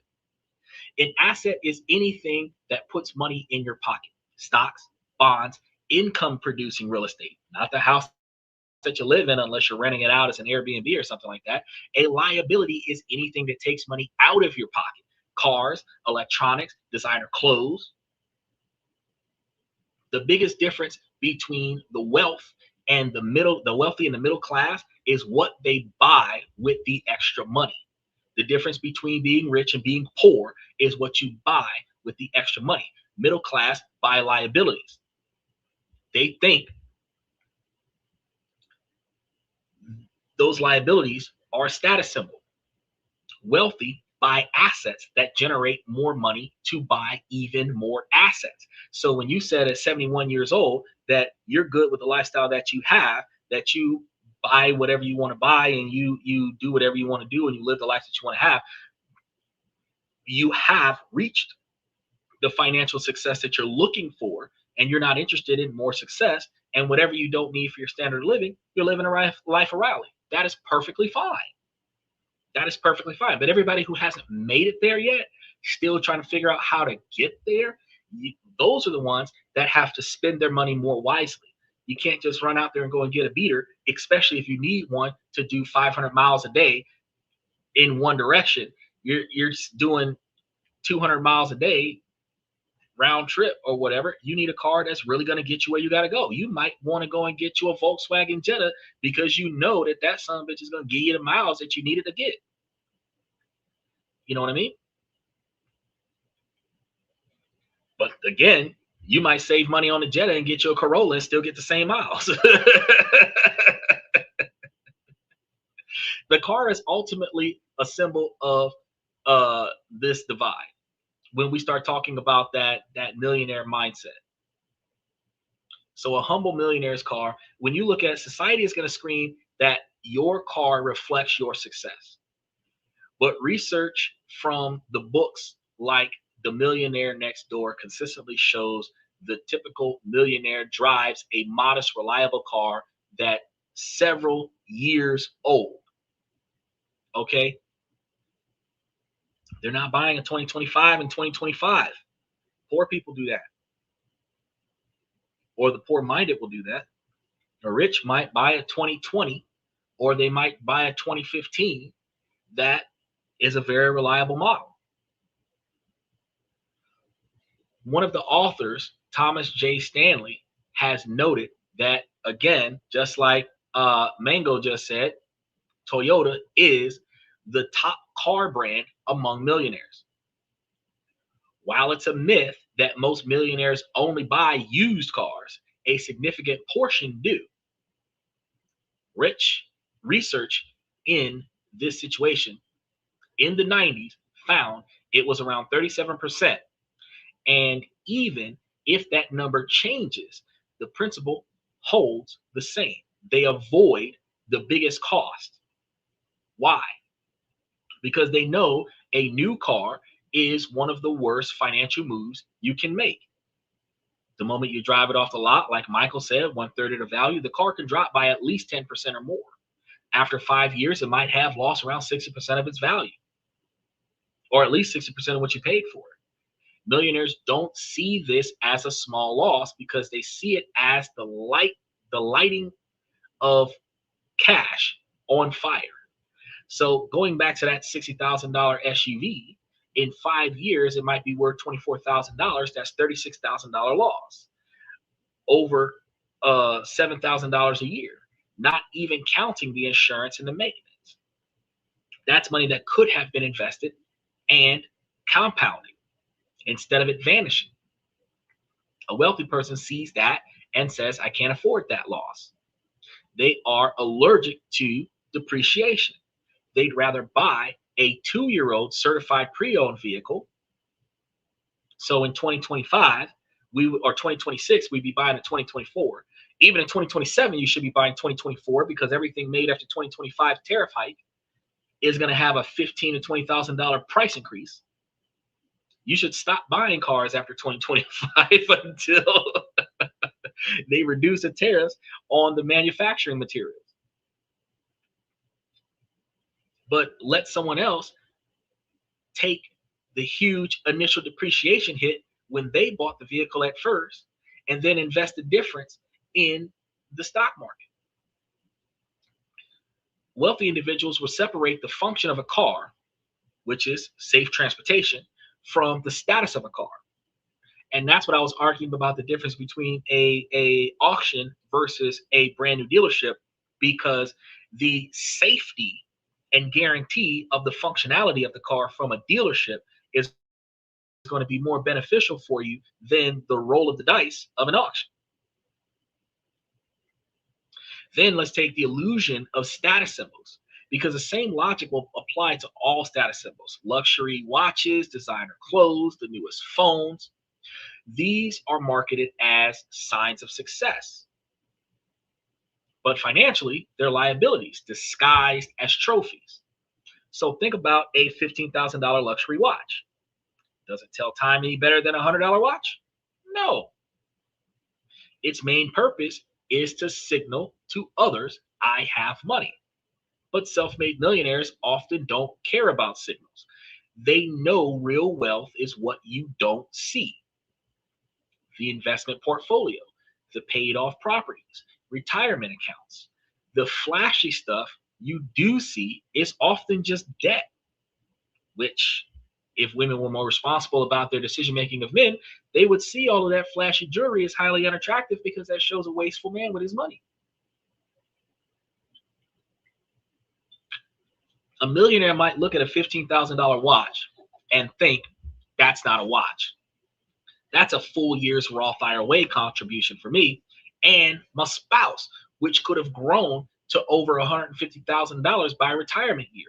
Or that's a down payment on a rental property that could pay me for the rest of my life. They're not thinking about the joy of wearing the watch. And for those of us who don't wear watches on a regular basis because we can tell time off of our cell phone, buying a watch as a status symbol when you can't even use it to tell time is a ridiculous move. Because all it is, see, I got a watch. It's not like you don't even use it to tell time. You got a watch on your hand and you're pulling your phone out of your pocket to see what time it is. There's no utility in that.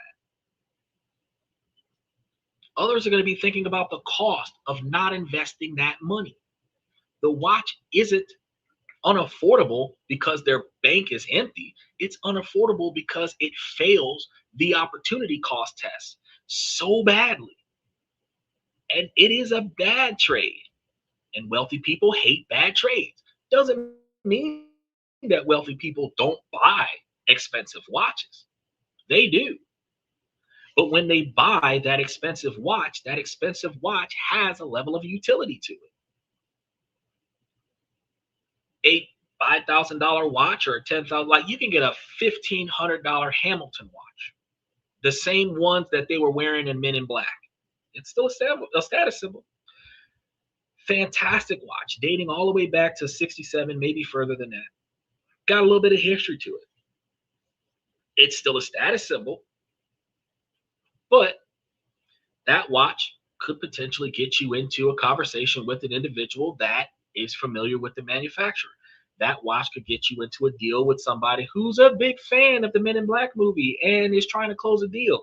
That watch could get you into an event that could turn you a profit. Only in those scenarios is when you're buying the money on the watch is actually benefiting you financially. But if you're just buying it for the fact that you're going to buy it and then, God forbid, you buy it, you only wear it twice, you keep it at the house because it's so expensive, you don't want it to get broken, you don't take it anywhere, nobody gets to see it, it's sitting in your house collecting dust, it doesn't have any utility. Maybe the biggest threat to building wealth, and the one millionaires are most careful about, is gonna be lifestyle inflation and poor decision making towards the lack of utility. It's a simple tendency to spend more as you earn. This is what a lot of people do. So you get a raise, you get a bigger apartment, you get a bonus, you buy a fancier car. Special shout out to Steven. He's dipping in real quick. Good good show tonight. Mindset shifts is important. I had to sneak on earbuds and tape to my ear protection to I had to tune in tonight. They have wireless earbuds that can Bluetooth to your device. And if worn correctly, especially if you have safety equipment, you're not necessarily going to need tape. I would recommend that you wear the kind of earbuds where you only need one in your ear and the other one you can still hear when people are talking to you. That way you can tune into the show. And especially if you have YouTube Premium, you can tune into the show and have the show in the background playing on your phone while your phone is locked so that you don't lose the show and nobody knows that the show is playing and you keep your phone in your pocket and you can learn stuff while you work. Even though you can't jump in and comment on a regular basis, you can at least listen to what's going on. But also remember this, Stephen, the show is on live, is on replay. So while a lot of times you don't have the capabilities of watching the show while it's live, you can always watch the replay after you get off from work. So I strongly encourage, since you've already subscribed to the channel, to when you get off from work or in the morning before you go to work, or when you're hanging out at the house before you put on the game or whatever, or get on your fight night or whatever, instead of risking losing your job to listen to the podcast, just watch the show when you get off. Play the show on the car ride home or something like that. I love for you to come every day if you can, but I would prefer for you not to lose your job because you're listening to the podcast, when this podcast's sole design is to help you become a better you. The information is always going to be here. So while I love for you to chime in, and I know you want to chime in and talk to me, and I definitely encourage you to do so without risking your job, it is a more fiscally responsible thing for you to do to watch the show on a replay than to get caught by the new manager listening to the show while you're at work. Because then you could potentially lose your job, and that's counterproductive. And that's not what this podcast is about. We're not about counterproductiveness. We want to make sure that you're successful going forward. But whenever you do tune in, I really appreciate you tuning in. A special shout out to okay, as long as you can hear your boss when your boss is talking to you, that's good. Are you an 80s baby like me? I was born in 81. Yes, 83. So you see where my logic is coming from, right? Phone is in the pocket. All right, young man. As long as you're not jeopardizing your career to listen to what we got going on, by all means, hang out. But if your job is on the line, I recommend that you just watch it when you go home. Watch it after you clock out. You know what I mean? If they give you an hour break, watch it during your break, or at least a part of it, because it's a 2-hour show already. And we're halfway through. We're about 36 out of 56 pages, so we got about 20 pages left. Which those 20 pages might be another 30 minutes worth of talk. But that's one of the things, Mango. So you're 82. I mean 42. I'm 41, and we went through the school of hard knocks. We're half the age of Michael. The way things used to work with Michael doesn't work for us these days. I'm telling people ways to make changes and make improvements so that we can start right now working on our 20-year plan. If you wasn't starting on your 20-year plan last year, because in our 40s, if we design our 20-year plan now and start putting money towards our 20-year plan now, we will find ourselves in 10, 20, 30 years with more than enough to stop. Hopefully, if we do this right, by the time we're 61, 62 years old, we will have more than enough money to quit our job, not have to work for anybody, and have enough money to pay for our standard of living for the next 30 years. Whether we start up a family or not over the next 40 years. I put up 2 shows last week that shows you guys how to invest your money. If you get into a relationship, live on one income, invest the other. And it doesn't matter how much y'all make. If you live on one income and invest the other, in 10 years, you have enough money to cover your standard of living. And in 20 years, you have double the money to cover your standard of living because you are investing aggressively with the extra income. So at 40, 41 years old, we can start getting our ducks in a row, find a person that has the mentality to want to do the same, and then we come together as a group and we become millionaires. And then we can travel the world. At 65, 70 years old, we can travel the world. We have our standard of living paid for in America, and our kids are covered, and we have generational wealth built, trust set up, and all this other stuff.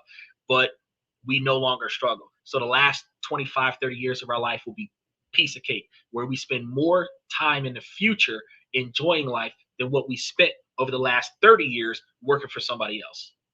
That's what I try to tell everybody, give everybody information for on a daily, weekly, monthly basis, is so that I'm trying to build you guys up both personally and professionally to retire, to quit, to end up in the lifestyle that Michael already has, so that we can live the same way he's living, where we enjoy everything in life. We can spend money on whatever we want to spend, wasteful spending, whatever, and we're good now.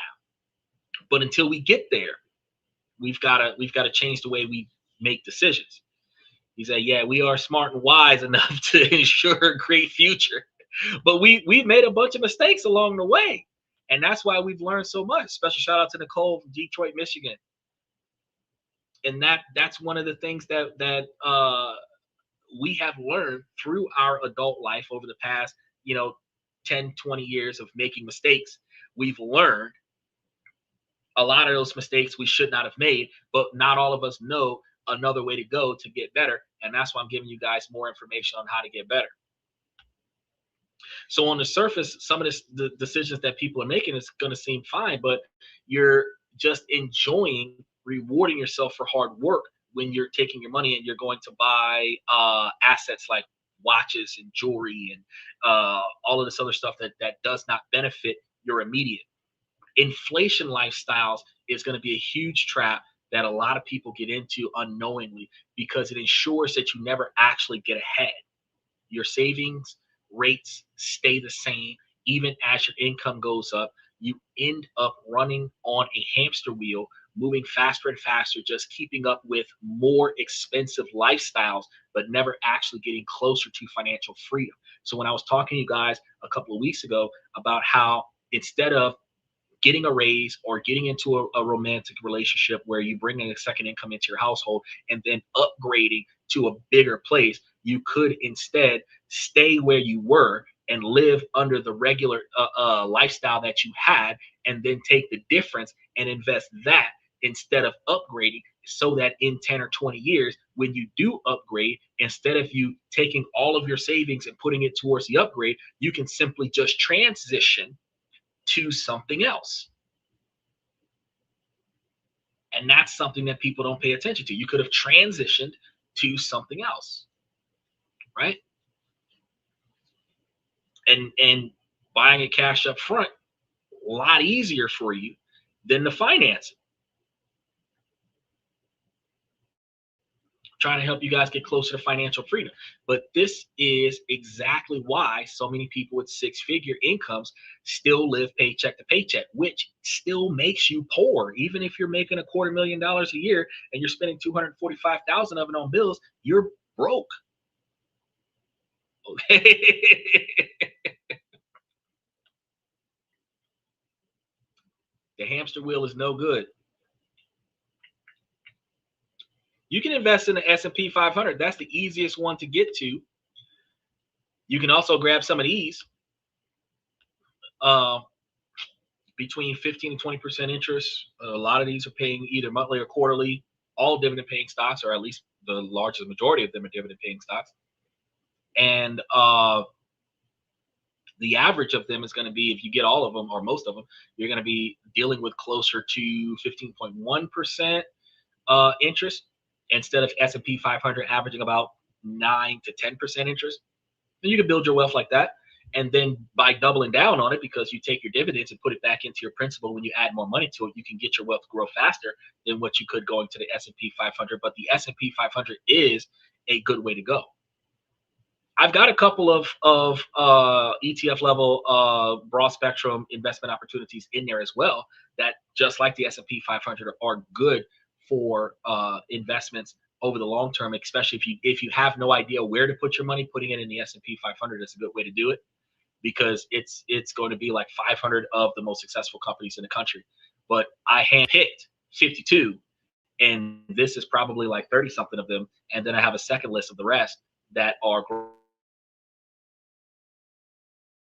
growth stocks like Tesla and other such stuff that you can put your money towards and offset your growth versus your because I've got real estate investment the real estate investment trust in this list. I also have, oh, it's up here if you're watching it from a 9x16, but if you're watching a 16:9, we also have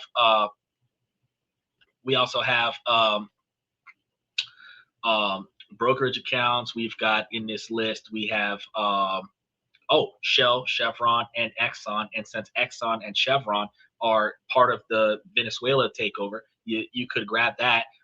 Oracle is part of the TikTok deal. You could grab that. We've got a lot of them in here that are like really making changes in modern today society that I grabbed like 8 months ago. And I was like, these are good stocks to grab based on what's going on. And then stuff happened, and they're like, shh, if you still have this stock, you're about to get good. The financial experts keep talking about a decline in the value of the dollar and runway deficit. Any thoughts regarding the next 2 years? Well, for those of us who are just getting started with investing, you don't have anything to lose in comparison to the people who have millions of dollars already invested. Any decline, first of all, the decline in the US dollar is it's going to first of all be wrapped up in the cost of inflation because of the increase of cost based on tariffs and other such geopolitical trades. However, um, the deficit is not going to really be that detrimental to people as you would think, because as you make money, you essentially spend money, or at least the average broke-minded person would, because they increase their lifestyle by the money that they make. That is what essentially triggers the inflation, because a product is only worth what people are willing to pay for it. If they add a $20,000 stamp to the new cars in 2025 and people are still buying new cars, cars are going to start costing $15,000 more. If they put a rubber stamp on the cars and start charging $15,000 more for the cars, and people stop buying cars that were made after 2025 and only buy cars that are made before 2025, the cars that were being sold or trying to be sold at a $15,000 increased sticker price would then devalue down to $10,000 to $15,000 below 2024 year's model, and they'll be selling brand new cars in 2026 or 2027, 2 years old with no miles on it, because nobody even wanted to look at it because it costs too much money. The market price is controlled by people spending. So over the next 2 years, if you are living at 30% of your income, and for those of you who started at 90 or 80% of your income, you get it closer to 50% of your income. My advice is for you to start putting more money away into interest bearing accounts that are going to give you that 15 to 18% interest, because those are going to be the ones that you're going to benefit from over the long term when you're generating high wealth over short periods of time, where you're overshooting the 3 to 5% from taxation, and you're going to overshoot the 3 to 4% for inflation, where the average 7 or 8% between taxation and inflation hits your portfolio. So when your 10% increase gets tacked 8%, goes down 3 or 4%, you average 7% take home pay after inflation and taxation. But if you're hitting 15, 18% interest, and I got your question, Mango, you're hitting 15 and 18% interest, and they take 4 or 5% off of that, you still have 10 to 15% more than what you would have had just running into the S&P 500, and you have way more than what you would have spent, than what you would have had if you would have spent it on bullshit. So he said THQ is good. You're talking about the WWE. And I do not disagree. THQ is a decent investment to get into. It has high growth. And since they're now marketing for sales instead of the value of the wrestling game, at the end of the day, if you buy into the stock while the dividends are low, you can get a lot of growth out of that stock, the same way you could get a lot of growth out of the stock of buying Netflix. But if you're looking for higher returns, you ask me, where is the 15% APY dividends list? At the bottom of the screen. Or if you're looking from the 9x16 version, at the top of the screen, it's scrolling across the screen, either up there or down here, depending on where you're looking at me from. You're going to see the list. And in that list, we have iShare Storage, we have AG Mortgage, Two Harbors, Arbor Realty, Armor Residential, Orchid Island. There are many more in there. Prospect Capital is operating at it was $2.47 a share. Now it's at $2.86 per share, which is right around 18% interest right now. Orchid Island is around $9 a share, which is at about 18 or 19% interest right now. AGNC is about 15 or 16% interest at about $10 per share. We just finished messing with Armor Realty and Armor Residential on the 15th of this month, where they are operating at about 14 or 15% interest for each one of those. We've got a laundry list of them scrolling through. Oh, okay. Well, since you just wrote them all down, here goes a second list. That's the growth stocks. Oh, you're talking about THQ, the healthcare growth stock. Oh, okay. Because there's another ticker over there for wrestling after the WWE was sold to, oh, it was TKO, not THQ. I'm sorry. TKO. TKO bought the WWE.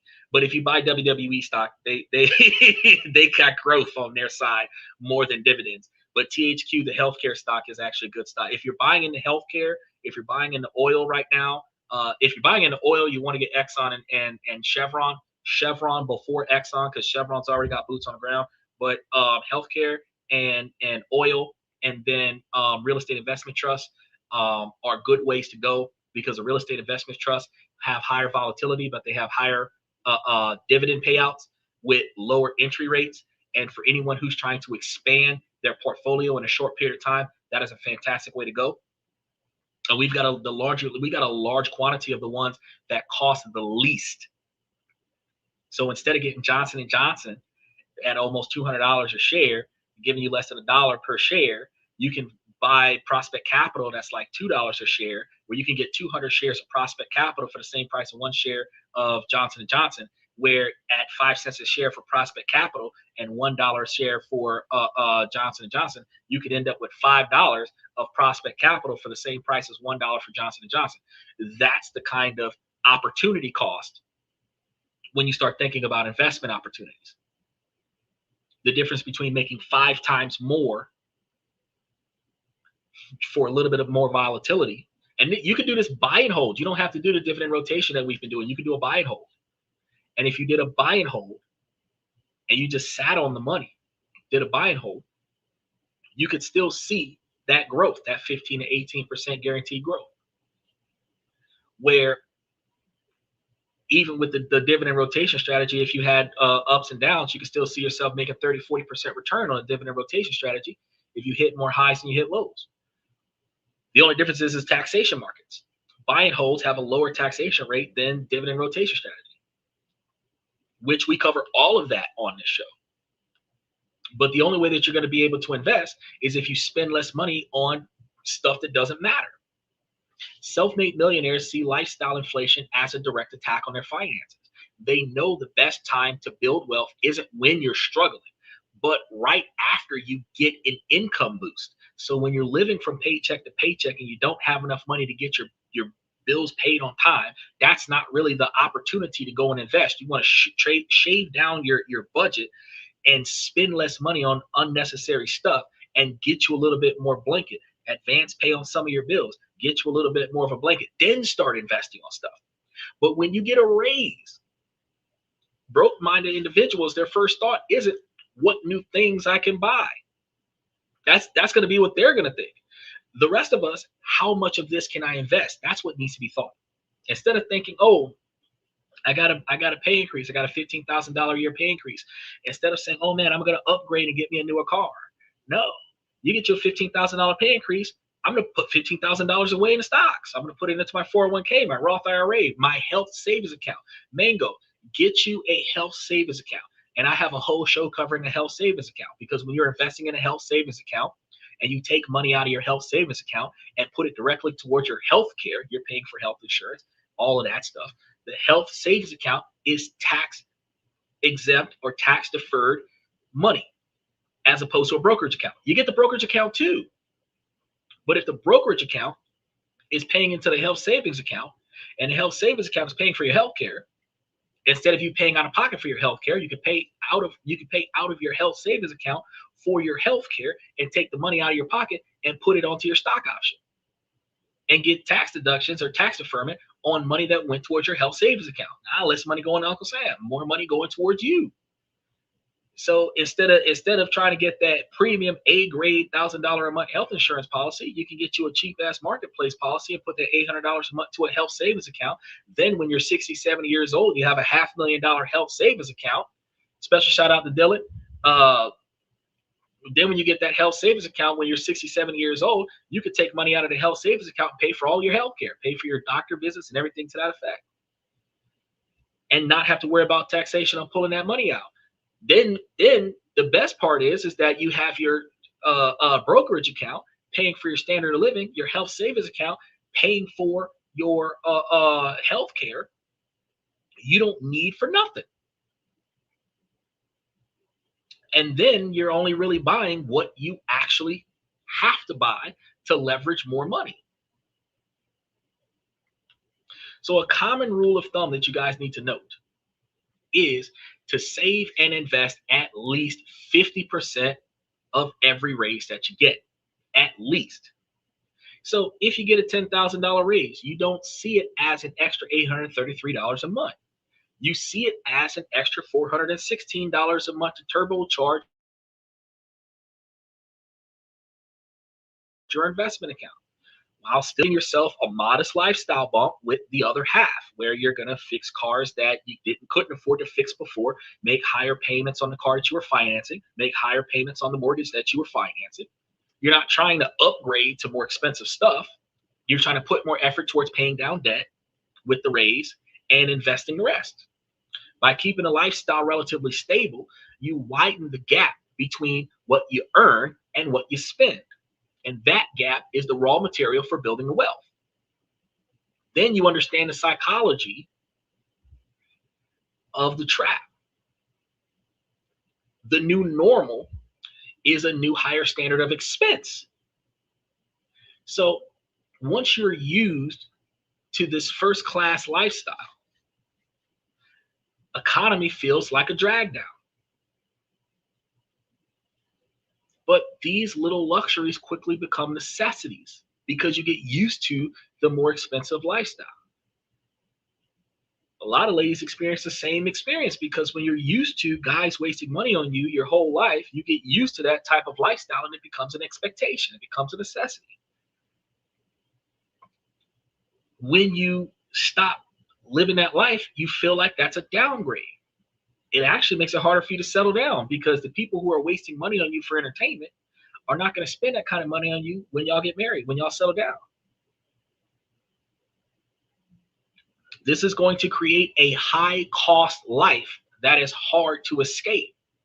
And it's hard for someone else to step in there and fulfill, especially if your high cost life is being funded by 5 different guys. One guy's not going to be able to afford to satisfy that expectation, no matter how rich they are. So by saying I can't afford these upgrades, they are protecting their own financial flexibility and their own financial freedom.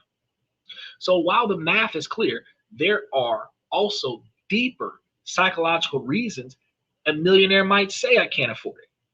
It's not just about the spreadsheets. It's also about managing who they are, their relationships, and sometimes their past. Staying true to themselves is one reason. Many self-made millionaires got there through years of discipline and delayed gratification. Frugality isn't just a tactic, it's a part of their identity.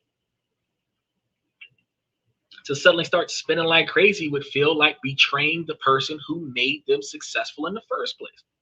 Saying I can't afford it is a way of reinforcing their identity as a smart, grounded person. A social tool that might happen here because money can make a relationship weird. Obvious displays of wealth can create jealousy or awkwardness. Saying I can't afford that super expensive restaurant is a gentle way to guide friends towards a more reasonable choice without making it about them. It keeps the focus on the friendship, not the money, unless they're after your money. In the relationship filter, on the other hand, some use this language as a test. It helps them see who's interested in them versus who's interested in their money. So someone who's always pushing for lavish spending or seems disappointed by a modest lifestyle might be showing their true colors. Gold digger status. There's also the fear of losing it all, because for many who grew up with nothing, getting wealthy doesn't erase the deep-seated fear of being poor again. So this is especially true for first generation millionaires who remember what scarcity felt like.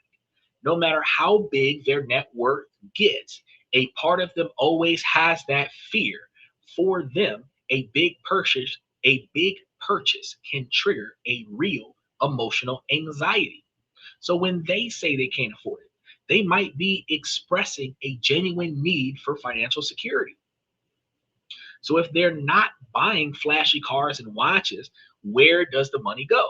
It's simple. They buy things that either make them more money, meaningfully improves their life, where they're going to benefit from this purchase on a regular basis, or their most valuable assets, which is time, more time to do more stuff, right? Appreciating assets is always beneficial. This is priority number one. The lion's share of their discretionary income goes back into investments, stocks, real estate, their own business that they started up. They use the money to make more money. He said, people who make a lot of money but are always broke need to get a financial advisor. But why? I like the way you think, but why? Let me ask you a question. Financial advisor is going to charge you between $250 to $300 an hour to tell you the exact same thing that I have been telling you every day of the year, where my membership is like what, $3 or $4 a month for the cheapest membership, and I can give you all of the same information that a financial advisor is going to give you outside of legal certified tax law information. You need somebody to tell you don't spend your money on some bullshit. You don't need to pay $300 for somebody to tell you don't spend your money on some bullshit. You can pay $3 a month for me to tell you don't spend your money on bullshit. You just sat here with me for 2.5 hours where I just told you the difference between buying name brand for 10 times more than buying reasonable is makes no sense. I mean, for real.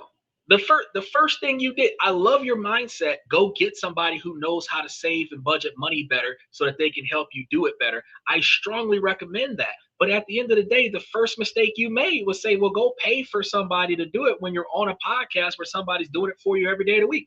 Just go back and watch all the videos. Special shout out to Claudia. Go back and watch all the videos where I showed you how to budget. I showed you how to save. I showed you how to turn off all those subscriptions. I told you how to stop lending money to your friends. Or if you're going to lend money to your friends, lend money to your friends on a contract with interest so that when they borrow money from you, you get back more money from them than what you gave to them. There's a lot of stuff that I'm telling you guys about that, a lot of stuff that the financial advisors aren't going to tell you. But what a financial advisor is going to do, they're going to look at all of your spending and then objectively tell you that the stuff that you're spending is not necessary. If you've got a Netflix, a Hulu, and a Paramount account and a Disney Plus account, you can turn 3 of those off. You don't need all 4 of those. Oh, well, I got Disney Plus for the kids. Then everybody should be watching freaking Disney Plus. You know, at the end of the day, if you're spending $25 a month for 4 different platforms, you might as well just pay for basic cable. You know, there's a lot of stuff that we do. We eat out a lot. We get lavish coffees all over the place.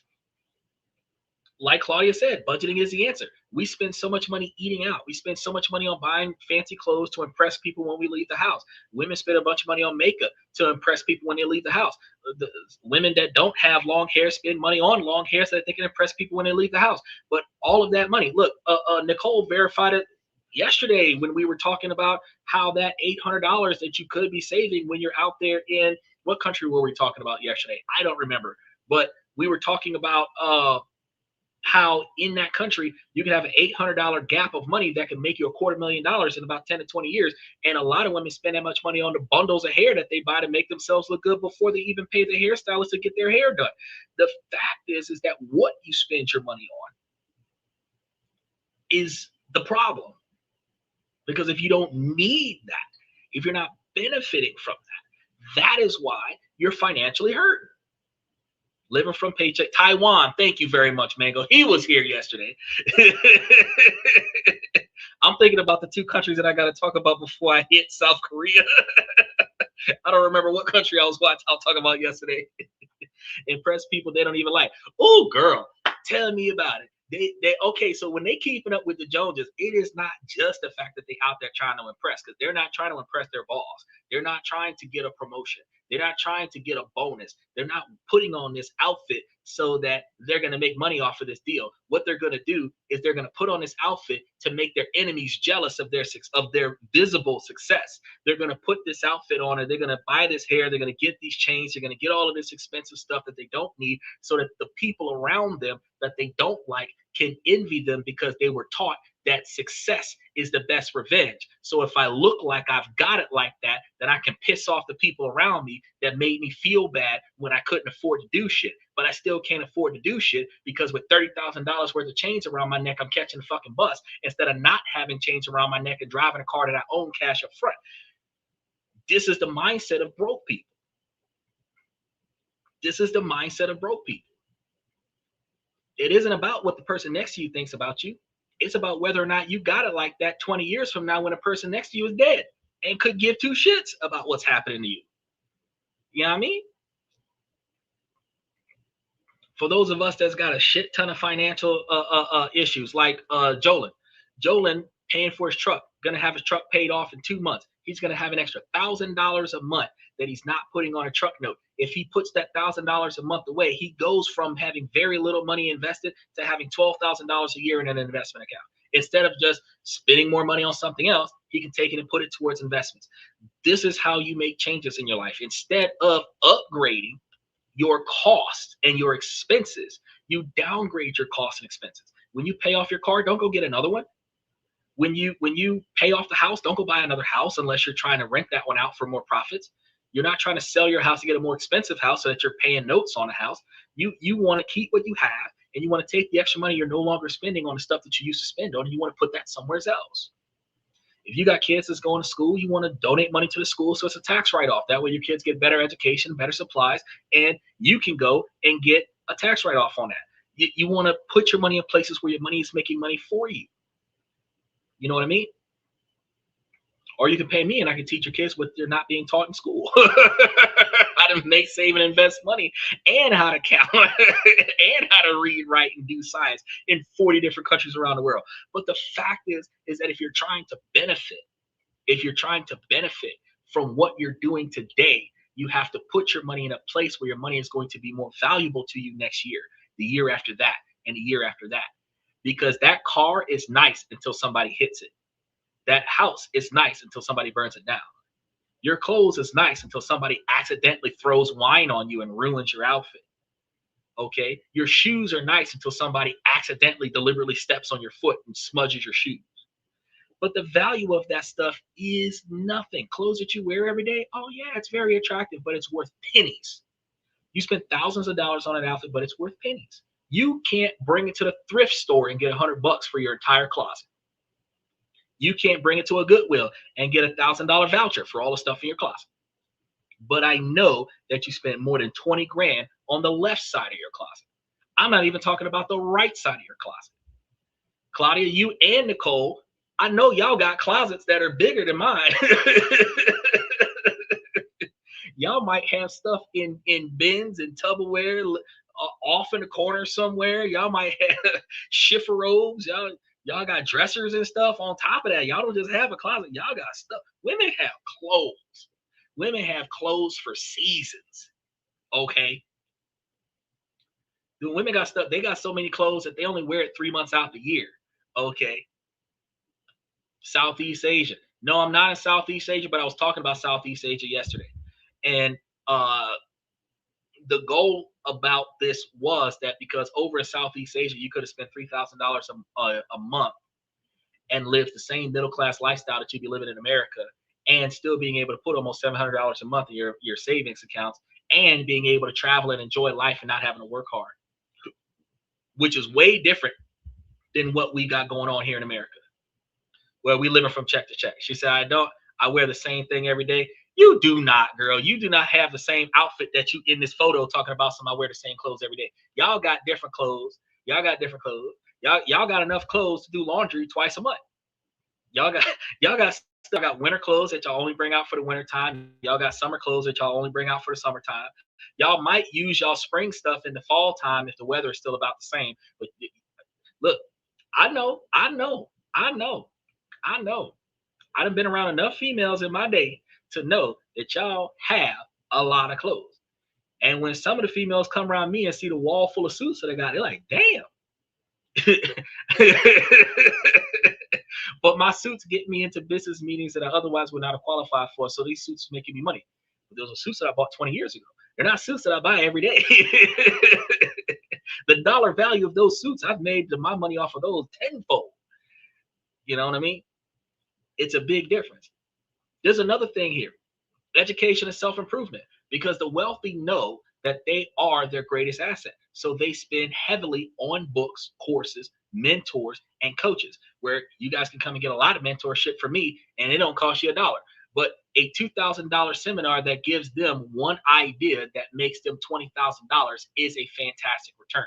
I used to go to those seminars without having to spend all that kind of money, and I would get that information, do my research on it, and then I'm like, ooh, I can make a lot more money doing it a different way without having to spend $2,000 on their seminar.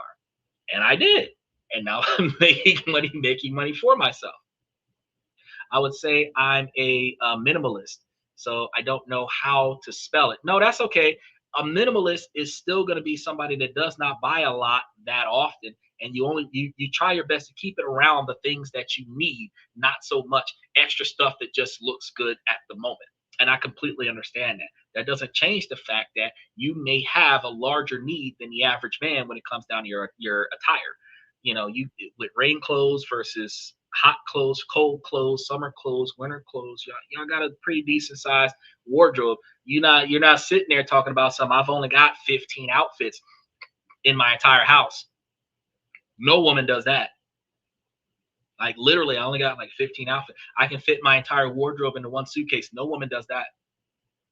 Only time a woman is in that kind of situation is when they just got out of domestic violence and they left with nothing.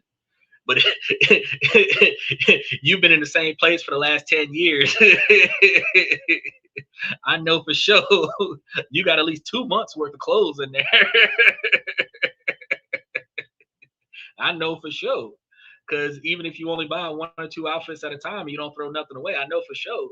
You got clothes for the heavy days. You got clothes for the light days. You got clothes when your cycle start. You got clothes when you're not feeling your cycle. You got clothes for all kind of stuff.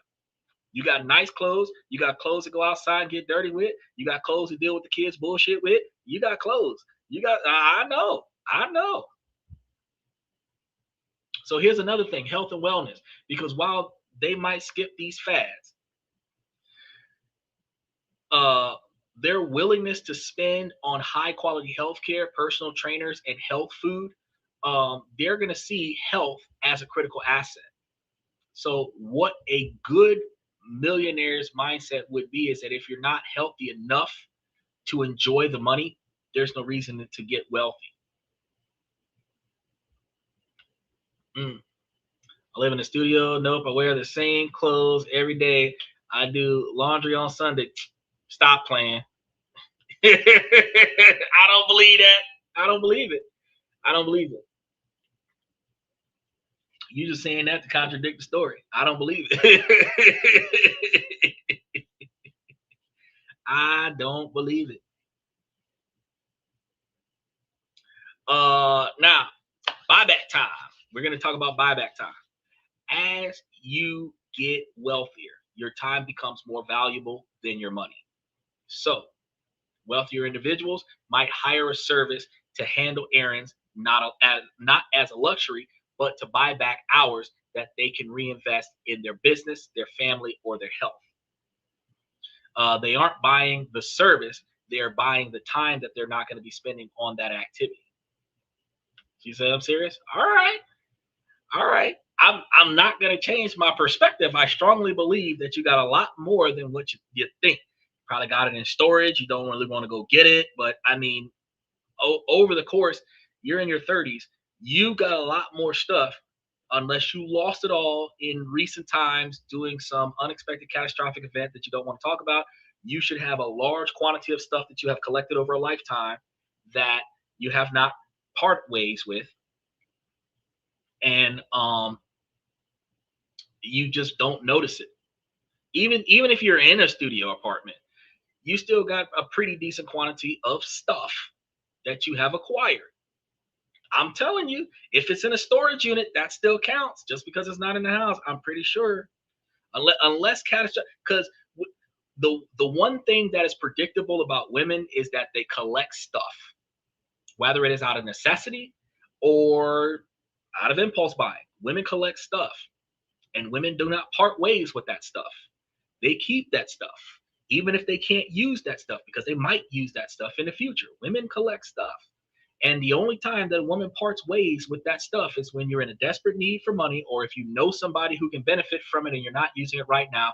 You might give it away, or you might lend it to somebody you know who can use it while you're not using it. And those are the same people where if you needed something nice, they would lend you something that you could use so that you don't got to go buy nothing extra.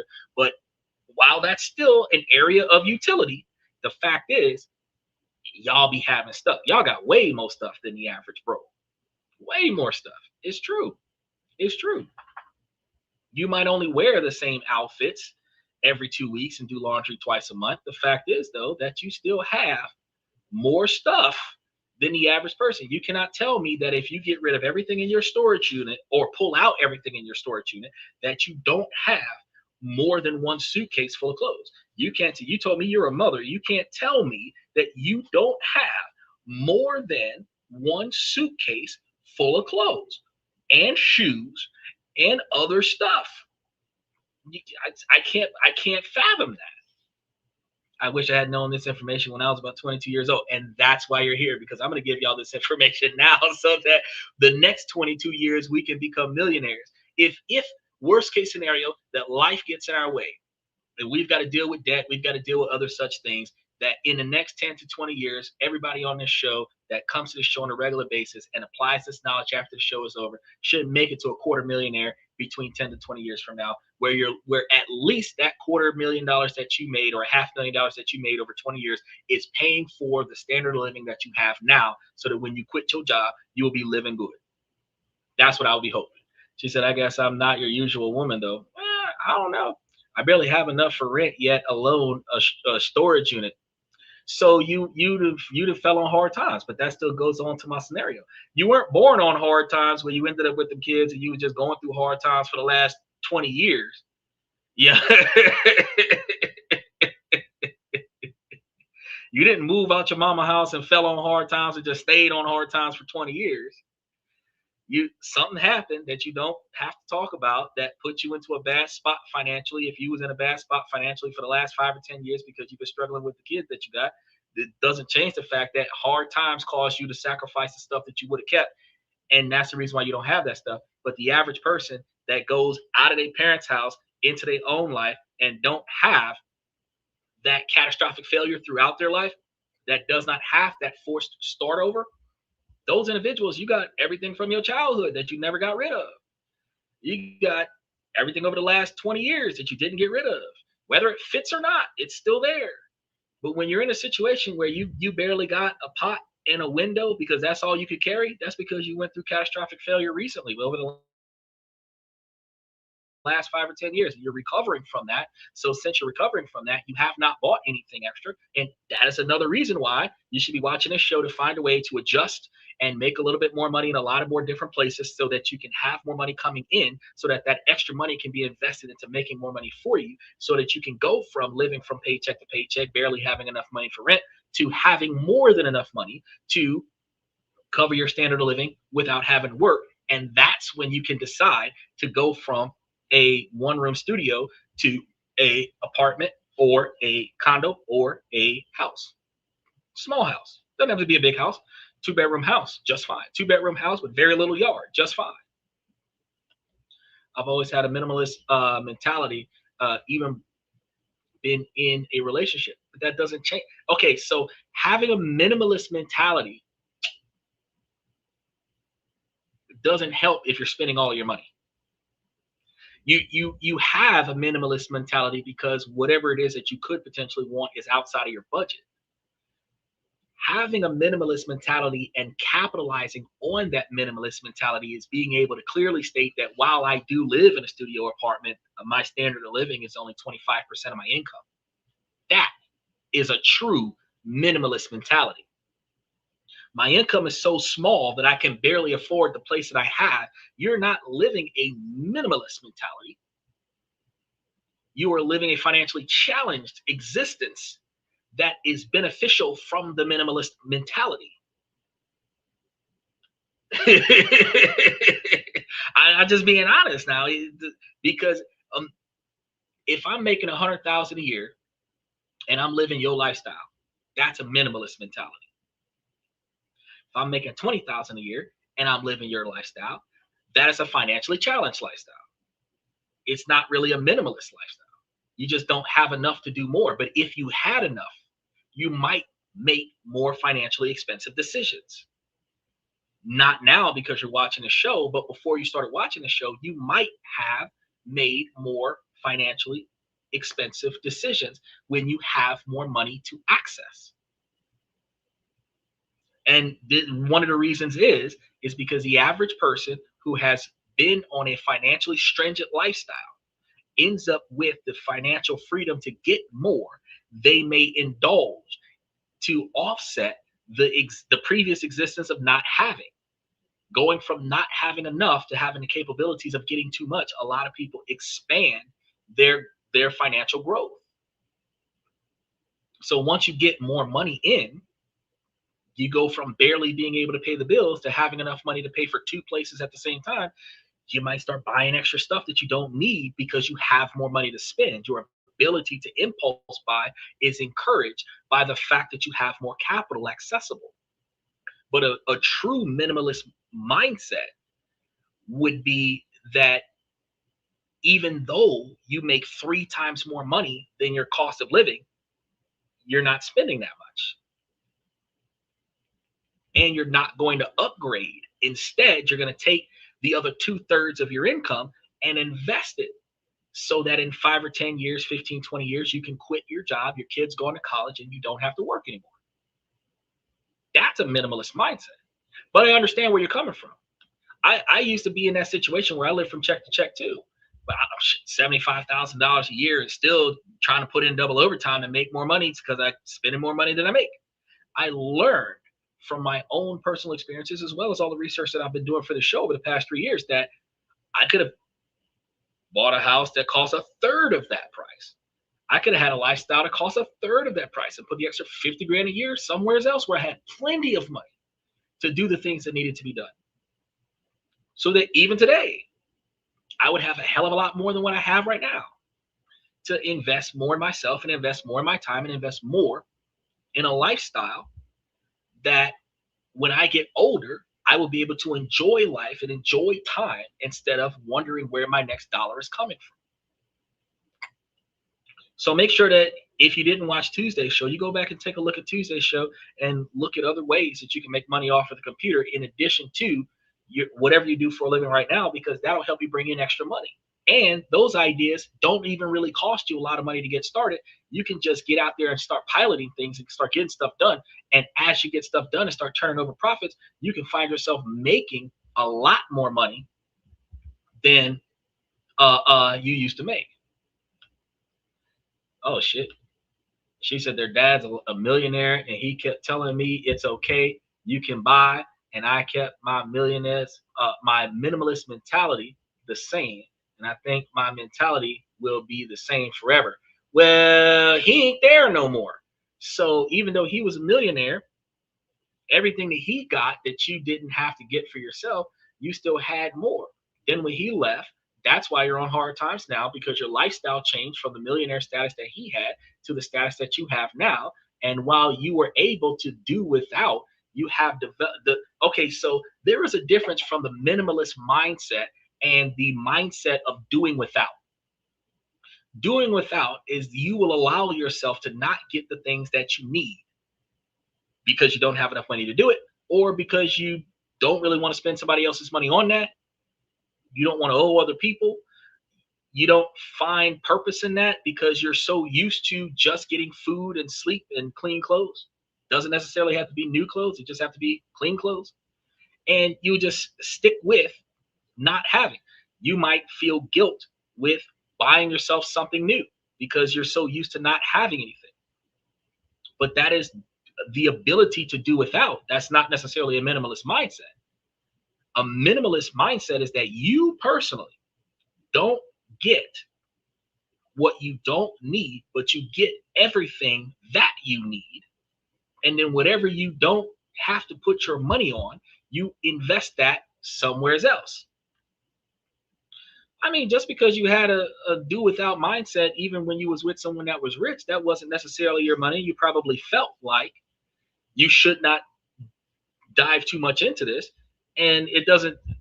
Okay, so I think the better understanding here is, Claudia, is that yes, you can try to call it a minimalist mindset to say that because you were living with a rich person that he wasn't spending his money. You were with him because of what the character you thought he was, but you learned differently. Regardless, growing up, you're not coming out of the millionaire lifestyle. And that do without childhood that you were ingrained in is now a do without adulthood that you are redefining as a minimalist lifestyle. But you live from check to check where you can barely pay your bills. Not because you're wasteful, but because you have realized that what you need in life, you don't make enough money for. So you live from check to check. And a lot of times, because you don't want to run out of money, you don't want to lose the studio, you don't want to not have enough money to cover the essentials, you are going to do without essentials so that you got enough money to get by. But you're doing just that. You're getting by. And getting by is not a minimalist mentality. A minimalist mentality is going to be not getting what you don't need, even though you currently, right now, today in 2026, have the capabilities of getting 3 times more than what you're looking at. A minimalist mentality is going to be trying to find the value in what you buy before you buy it. And if you don't have value in it, you're not buying that. A minimalist mentality is going to take the rest of the money that you don't need and put it somewhere else so that that money will make money for you so that when you do need money, you have money. But if you're living from check to check, you don't have enough extra money to buy yourself an extra outfit, and then something happens where your clothes catch on fire, you don't have any clothes. You're going to have to go somewhere and borrow clothes or have clothes given to you. That's not a minimalist lifestyle. That is doing without. There's a big difference there. It looks the same, but there's a big difference there. If you walk because you don't want to have a car, you can try to call that a minimalist mentality. But if you walk because you can't afford the cost of a car, that's not a minimalist mentality. That's doing without. Because if you could buy 3 cars cash up front, but you're walking because you want to lose weight, you are not getting the car not because you can't afford it. You're not getting the car because you're going to benefit from not having the car. There's a difference between struggling and deliberately not spending money. And what you're doing is struggling. And I respect the grind heavily. I've been on that grind too. I respect the grind. But knowing the difference between the two, you will know that if you personally have access to more, you're likely, up until now, you would have probably spent it on something that you needed, that you have allowed yourself to do without for so long. Now you're going to get that because that was always a necessity, which isn't a bad buy. The mentality that I'm talking about today is not to do without. The mentality that I'm talking about today is to not unnecessarily get things that you don't need. So instead of buying name brand, you buy non-name brand. You buy store bought or store brand because it's cheaper and it's probably got better quality. But I could, like your boy said, get a financial advisor. If you show me some of the things that you buy on a monthly basis, I could probably find you a cheaper version of the same thing. Some of the stuff, there's some stuff that you might be paying for right now that I could probably show you that if you did without that, you could probably still get. a little bit more money here and there, where you could go from every penny is spent when your check comes in to maybe having $100 or $200 left over on each one of your paychecks, where $200 a month going into a brokerage account could still build you generational wealth. Not as much as somebody putting away 40 grand a year, but you could still build. You can at least build an emergency fund that way. You can at least have an oopsie daisy fund. I mean, there's a big difference there. A lot of people, when they start building a lot of extra money on their wealth, start valuing experiences over things. So when they do spend on luxuries, it's often on experiences, not stuff. They prioritize travel, hobbies, and making memories with people that they love, which is another thing that I try to encourage you guys to do. Because if you're building your wealth now, because all women love to travel, but they never get to travel. If you're building that millionaire status now, in 10 or 20 years, you might be able to travel to 15 or 20 different countries and have enough money to afford to do that, instead of every weekend going and hanging out with the girls at the local pub or whatever, the local watering hole. So an amazing trip with family pays a dividend of memories for a lifetime, while a new gadget is often forgotten in a year or so. The phrase "I can't afford it" in this particular scenario is one of the most misunderstood in all of personal finance. And we've been taught to hear it as a sign of weakness, not having enough. And a lot of times, not having enough, we try to redefine not having enough. Be proud that you're in a situation where you're making it, even if you don't have enough. But work towards changing that. In the language of wealth, it's also a declaration of power, because it is a tool of discipline. It is a statement of priority. So, like Claudia's minimalist mentality, not buying stuff that you don't need for any reason is fantastic. Not buying what you do need is not fantastic. It's knowing that there is a true cost of something that isn't the price, but the future that you give up to have it, the opportunity cost. But recognizing that things that you need, while you might be able to get by without having it, like, for example, not getting a new pair of shoes.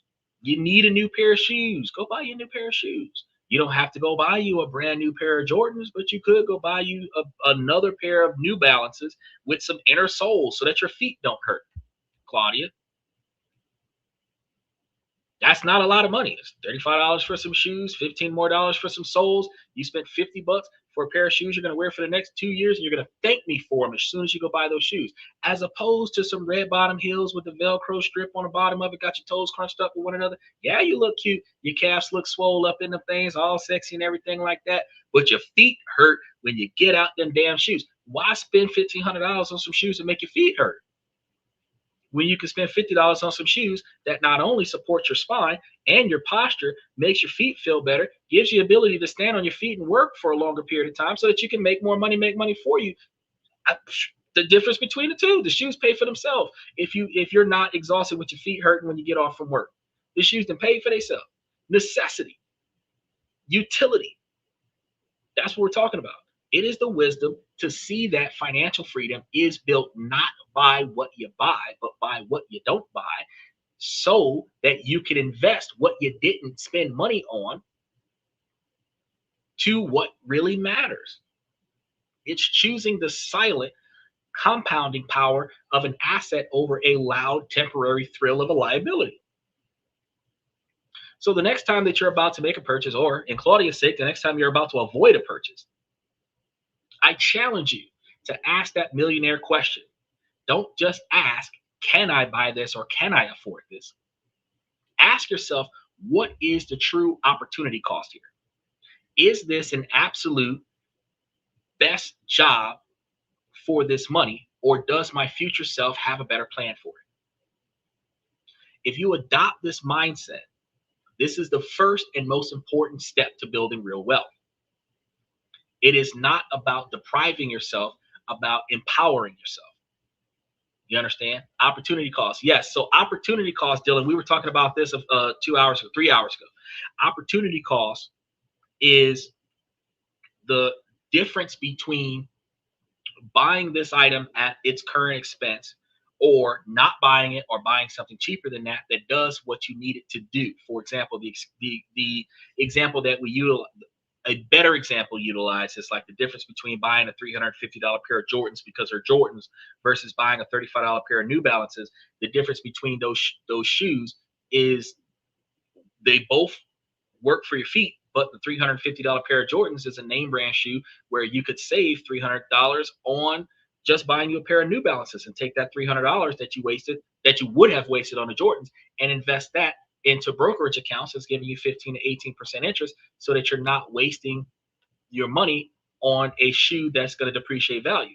We also utilize this in an example like the difference between buying a $60,000 car versus buying a $30,000 car, where the difference between those two cars, the $30,000 difference, if you invested that and left it there for the life of the car, you would have made almost $200,000 over the same timeline that you would have lost out on the depreciated value of the car. Opportunity cost, the difference between buying something that you need now because you benefit from it versus the buying something that you don't need just for the sake of impressing other people to say that you have it. The difference between buying something for the sake of personal luxury, like upgrading a flight to first class just to say that you flew first class, versus riding economy and simply investing that money into your future, where your future, you now have hundreds of thousands of dollars to pay for the travel, to pay for the first class, to pay for the expensive clothes, pay for the lavish lifestyle later in life, where you're living off of the interest instead of living off of the principal, because it's harder to replace the principal than it is to replace the interest. That's opportunity cost. The Shaq shoes are almost identical to the Jordan shoes, and they are only 23 at Walmart. Okay, that's an exact example. So you can get you some Shaquille O'Neals instead of getting you some Michael Jordans, and you can go get them from Walmart for $23. So opportunity cost. If you needed a larger size shoe, instead of getting the size 13, size 14, or size 15 Jordan shoe for $400 or $500, you can get you a size 14, 15, 16 Shaq shoe for $23 at Walmart. The difference in money is that you take the extra money that you would have put on those Jordans and you invest that into a brokerage account that would be paying you dividend interest over years to come, so that when you do need money, you have it. But if you don't need money, you have the ability to retire, so that eventually you can stop working for yourself. You can stop working for someone else, because now your money is working for you. You can hang out at the house and do nothing, or you can travel, or you can get you a hobby job. Where Tuesday's show, we talked about different things that you can do to make money as a hobby that doesn't require a car, where you can work off of the computer.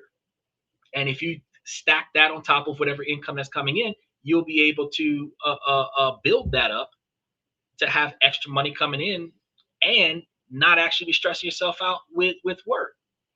The only caveat to this is I only wear them in the winter or fall, because my jeans cover them up. They feel the same too. Well, it doesn't matter if your jeans are covering them up if you're buying them for yourself for the sake of comfort. That is the difference between buying luxury versus buying for utility. Buying for utility, it doesn't matter if anybody can see the shoe. Your jeans can cover them up, but they feel comfortable on your feet. They get you where you need to go. It doesn't matter if you wore shorts and you wore those shoes, they're comfortable on your feet. They get you where you need to go.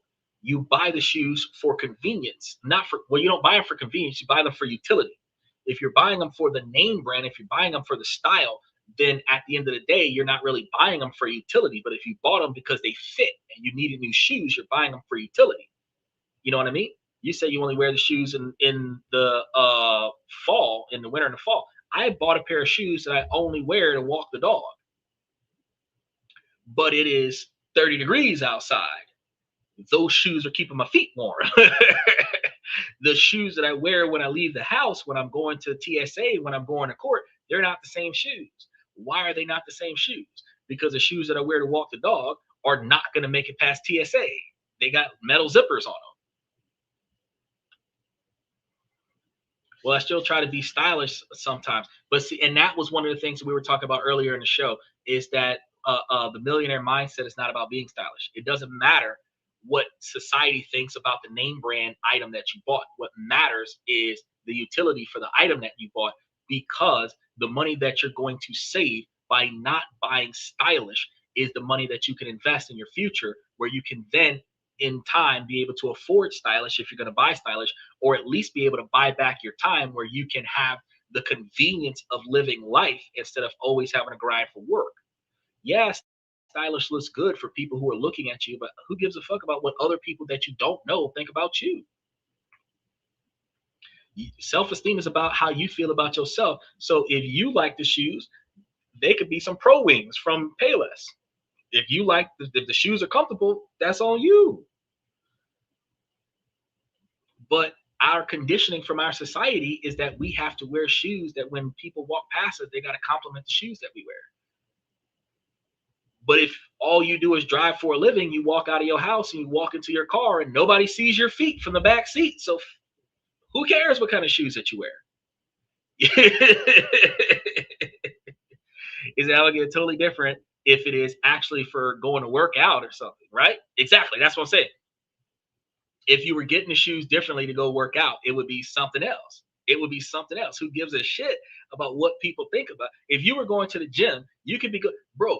I actually seen a comedy show where a dude was wearing Uggs, and people think that Uggs are girl shoes only because girls wear them and they look real nice.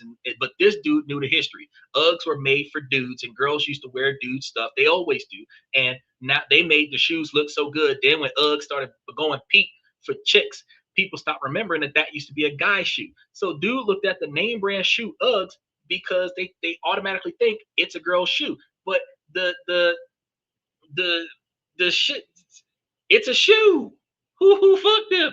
Yeah, I did kind of slide right into that. That was an accident. That was an accident. But it is esteem of yourself. And so why do you give a fuck about what other people think about the shit on your feet? You know what I mean?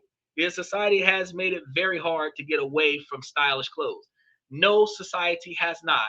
Your social mentality has made it hard for you to get away from stylish clothes, because I, on a annual basis, only wear suits. You have never seen me on this show over the past 3 years with a name brand anything on. I do not wear Gucci, Louis Vuitton, Prada, nothing like that. None of my shoes got names on them.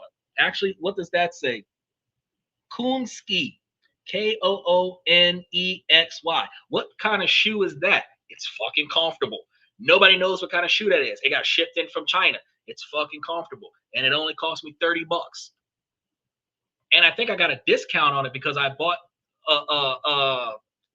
some turtlenecks and stuff like that for the winter, so I could walk my dog out in the cold.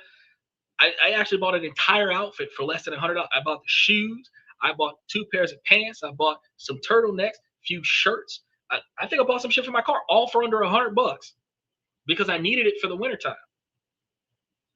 And at the end of the day, you bought a pair of Shacks for $23 for style, but nobody's looking at your feet.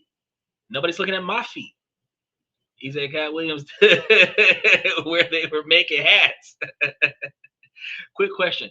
Why are you always wearing sunglasses indoors? Okay, so I wear prescription glasses because there's a spotlight to the top right of me that negatively impacts my light sensitivity. And they're $850 for 1 pair of glasses. And they're mandatorily required. They're on my driver's license. They're on my passport. I can't drive my vehicle without these glasses on. I can't cross country lines without these glasses on. If I wasn't wearing these glasses, Homeland Security would be like, who the fuck are you? They are a permanent fixture to my face. That is kind of complicated in relationships because women love to see your eyes, and you kind of can't unless it's a dark room. But You know, when we're out at the club hanging out, if I was to go out to a club with my homeboys as a designated driver, and back when I was in college days, and the drunk girls used to run up and they love the mystery and they want to grab my glasses, and I have to stop them real quick and let them know that they can't touch my glasses because my glasses cost more than they do. And you know, it it looks like an ego thing, but $1,000 to replace them, and she ain't got $1,000. She's not worth replacing these glasses. Again, the millionaire mindset is utility. I only spend this kind of money for the ability to see, but I would not spend. And these cost more than Ray-Bans. Ray-Bans are like $200. They're ugly. People buy them because the dude's name is on them, and you can't really go anywhere with them, right? So I'm like, bro, like when somebody gives me a name brand pair of sunglasses, I think about how much money they wasted to look cool. When my prescription glasses cost more than that, I look just as cool. But yes, to answer your question, I would be blind without them. But I also have privileges that other people don't have. Because it's hard out there for a pimp. I'm trying to get the gas money for the rent. But that's what I'm trying to tell you, bro. So instead of paying attention to what other people think about you, you need to buy for utility. You need to buy for utility. It is hard out there for a pimp. But the reason why it's hard out there for a pimp is because everybody out there pimping to pay for the hoes instead of them putting the money in their pocket. True pimps got money from society and put it in their pocket. That's why they was able to get all them expensive cars and clothes. Everybody else is calling it pimping because they're going out there and working for all the money so that they can spend it on the broad. And she ain't got no money neither because she got 7, 8 dudes paying for her and she broke too. You know what I mean? Society fucking up with their money. That's what the logic behind today's show was. If you prioritize spending, you don't have to live broke all the time. You can live on less so that you can invest more. You're not living on less because you have less. You want to live on less so that you can get more. Did I tell you before? You remind me of a guy from The Matrix. Oh, which guy? Because I know somebody said Trixie, the dude that got killed first. I was like, damn. You couldn't pick out one of the main characters. You couldn't pick out one of the ones that made it to the end. You had to pick out the dude that died first. Like, dang. You know, I would have did. You could have called me Mr. Smith. I would have felt good because at least Mr. Smith made it to the end of the series. Damn, you picked one of the people that got picked off in the first half of the first season, first episode. I was sitting over here looking like, damn. I just watched a great article how men are wilding because they are lonely without purpose. Thank you. I appreciate that, Dylan. I'm gonna make a show about that. I'm gonna make a show about that. Men out here wilding because they are lonely without purpose. It's not just because they're lonely. It is because they are without purpose. So men are paying for affection and physical intimacy because they're lonely. But men are being reckless with their decision making because they have no purpose. And that's two different issues that are combined together because one, women do not treat men with value. They broadcast that they don't need the man and that the man has no value or no worth to them, but they take all the money out of the man's pocket. Men are rejected often. And then outside of being rejected often, men have a hard time with finding that companionship. And guys don't really come together as a collective and provide emotional support for one another. We just don't. It's not in our nature. So ultimately, we're living a life with no responsibility because if we don't have kids, if we don't have a family that we're dedicated to, if we're in the friend zone, we're dedicated to the girl that we're in the friend zone with because we don't have a person to dedicate ourselves to. And then we're spending all this money for somebody else.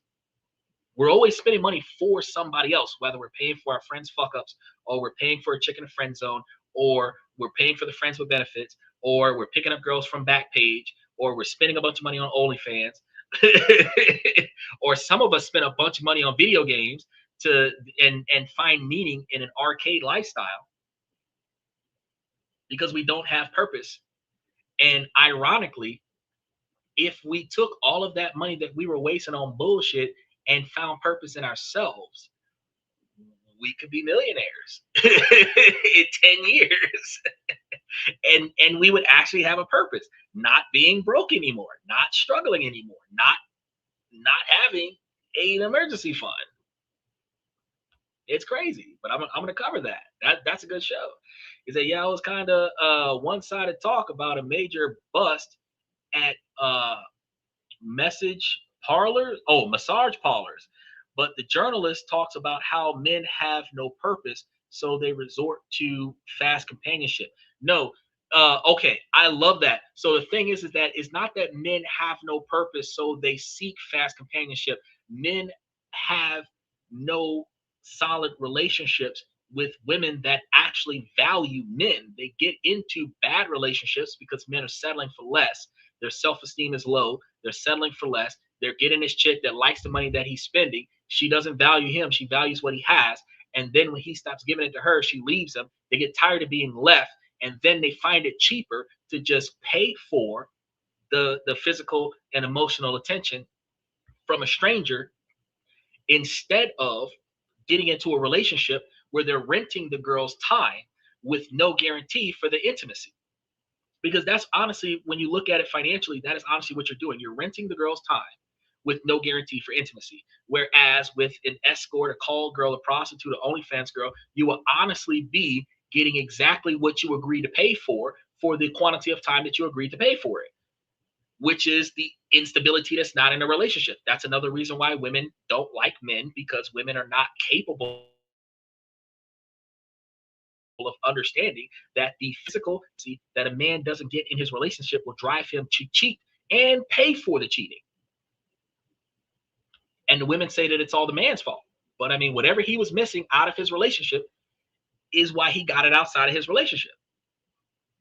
Uh, Link, he's on 2 of the franchise movies. Link, oh, okay. Okay, thank Lord. At least he on 2 of them, because the other guy that died in the first episode, I was pissed off. I was like, how you gonna throw me under the bus with the dude that got in the first 15 minutes?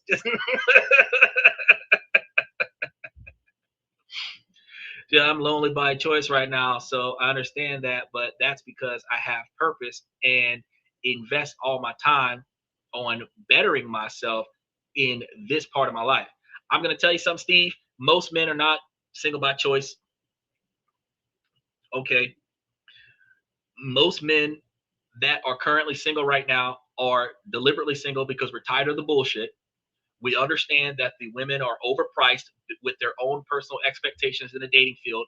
We do not meet that expectation. We're not trying to jump through hoops to meet that expectation. So instead of getting ourselves into a guaranteed fail and wasting a bunch of money on what we know is not going to work, we have decided to not even enter the damn competition because it costs way too much money and we get nothing out of the deal. The emotional intimacy is not there without chaos. The physical intimacy is not there without manipulation and control over our assets that we've spent our entire life to build. And we benefit nothing from it outside of more debt, more headache, more frustration. If we get kids, now we have the fear of being thrown on child support with alimony, and we lose all of our stuff. So it's not necessarily lonely by choice. It is a strategically decided move to retreat from the dating game until you have successfully established a level of stability that some female will accept without question. But at that moment, you're going to have a higher standard of expectation, because since she didn't build you up to what you are when you found her, she has to earn her way in. Now, if you find one right now this week that has been watching the show, that's like shit. 2 broke people, 40, 50,000 a year, can come together at 90,000 a year and make themselves multimillionaires in 10 to 15 years, 20 years. And she brings you that proposition and she tell you, hey, you meet, let's get together. Let's build a trust. Let's put this money up in a location where we're going to make money for us. That way in 10, 15 years, we can quit working. We're going to live happy. You would not tell her no. But the girls right now that you and I would come across more often than not would ask us how much money we're willing to spend on the first date. What expensive 5-star restaurant are we going to take them to? buy me this, take me here, get me that, do this, do that, do the other. And the most we're going to get out of the situation is some good sex, hopefully.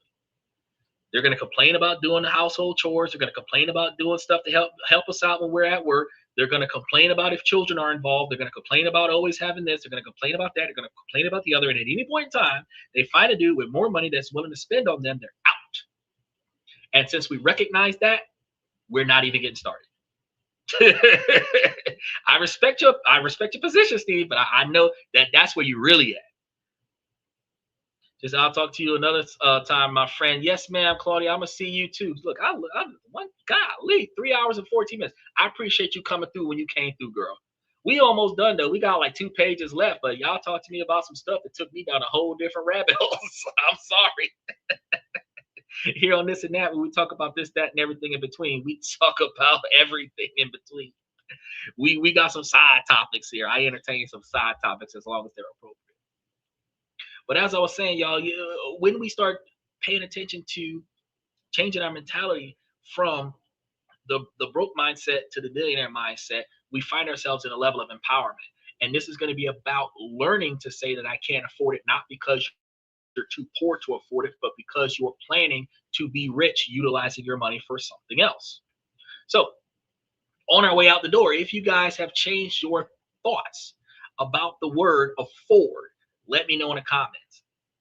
What's one thing that you have said I can't afford it to, not because of the price, but because of the priority? I read all of the comments, as you guys can see, and I love to hear what you guys' stories are all about. And if you haven't yet subscribed to the channel, make sure that you take the opportunity to subscribe and then turn on that notification button so that you don't miss the next video, because we've got a lot more coming up.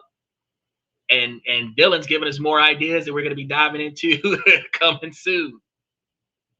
Now, I don't know, because I got all of next week already full. So when I'm going to take that story, do some deeper research on it, and then I'm going to put it up for 2 Thursdays from now. But we're going to cover that topic, Dylan. Now, on our way out, I want to say, ladies, as long as the situation doesn't make sense, I'm going to keep asking you ladies to make it make sense. So ladies, please make it make sense. And fellas, I give y'all this information to help y'all become higher value men, because once you guys find the things in your life that are inside of your control that you can change, you can start better benefiting your life. And then you can navigate around the things that are outside of your control. And ladies, while this is a male-driven podcast, you can too take this information and make yourselves higher value women, because focusing on your future, prioritizing the end goal, and then building a plan to get there is one of the first ways for you to find yourself with a better lifestyle. And if you find a partner along the way, Stephen too, if y'all find a partner along the way that has the same mindset, y'all don't have to have 100% of the same goals, but y'all can have the same mindset, and y'all can navigate your goals inside of the same mindset, where y'all can still accomplish things along the way together as a team. Then you can have you a successful relationship, because if the two of y'all come together and work twice as hard on the same goal, you accomplish that goal twice as fast. One person putting away $20,000 a year might be struggling to do that, but 2 people putting $20,000 a year away might be far easier. And you can still get your $250,000 in 10 years doing that. You can still be at $500,000 in 20 years. And if your standard of living is $40,000, $45,000, $50,000 a year, that $500,000 would more than cover your standard of living. We have to change the way we make decisions, because we're not always going to depend on our country to pay for our standard of living. Look at all the benefits that they're turning off. It's going to keep happening. With that being said, I want to thank you guys for coming to tonight's show. Thank you for coming to This and That. I'm your host, Xander, where we talk about this, that, and everything in between. And I'm going to see you guys tomorrow night.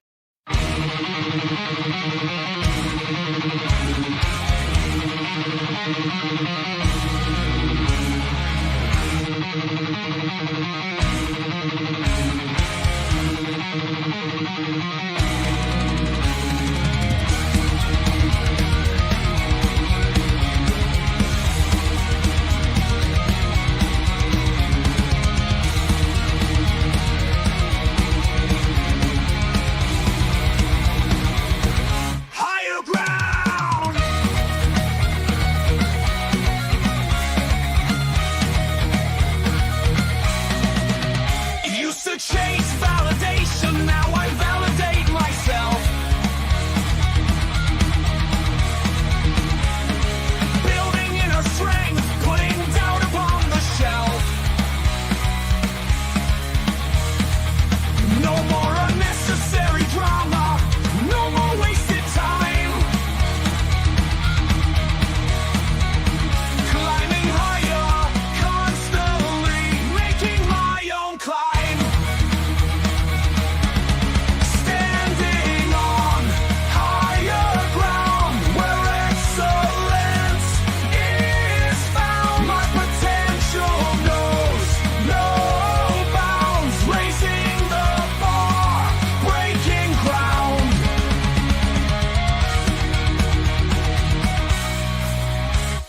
My network is my net worth.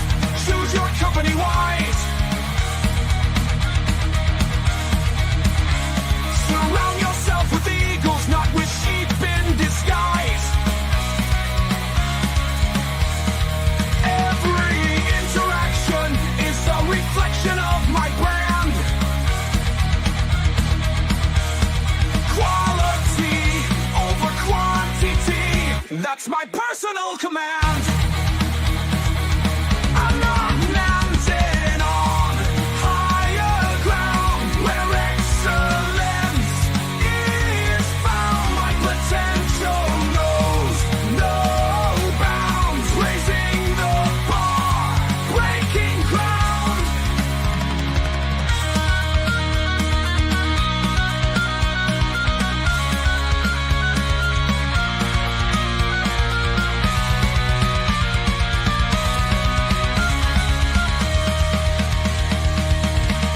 I'm not just living, I'm manifesting my vision, cutting through limitations with surgical precision. My expectations are my compass, my respect is my shield to mediocrity and chaos. I will never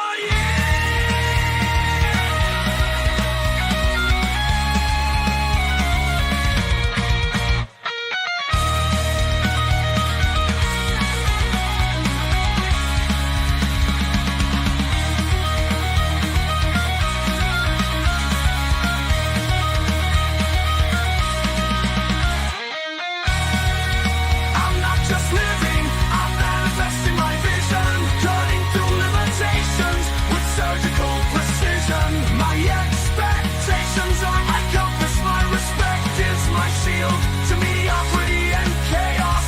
I will never yield.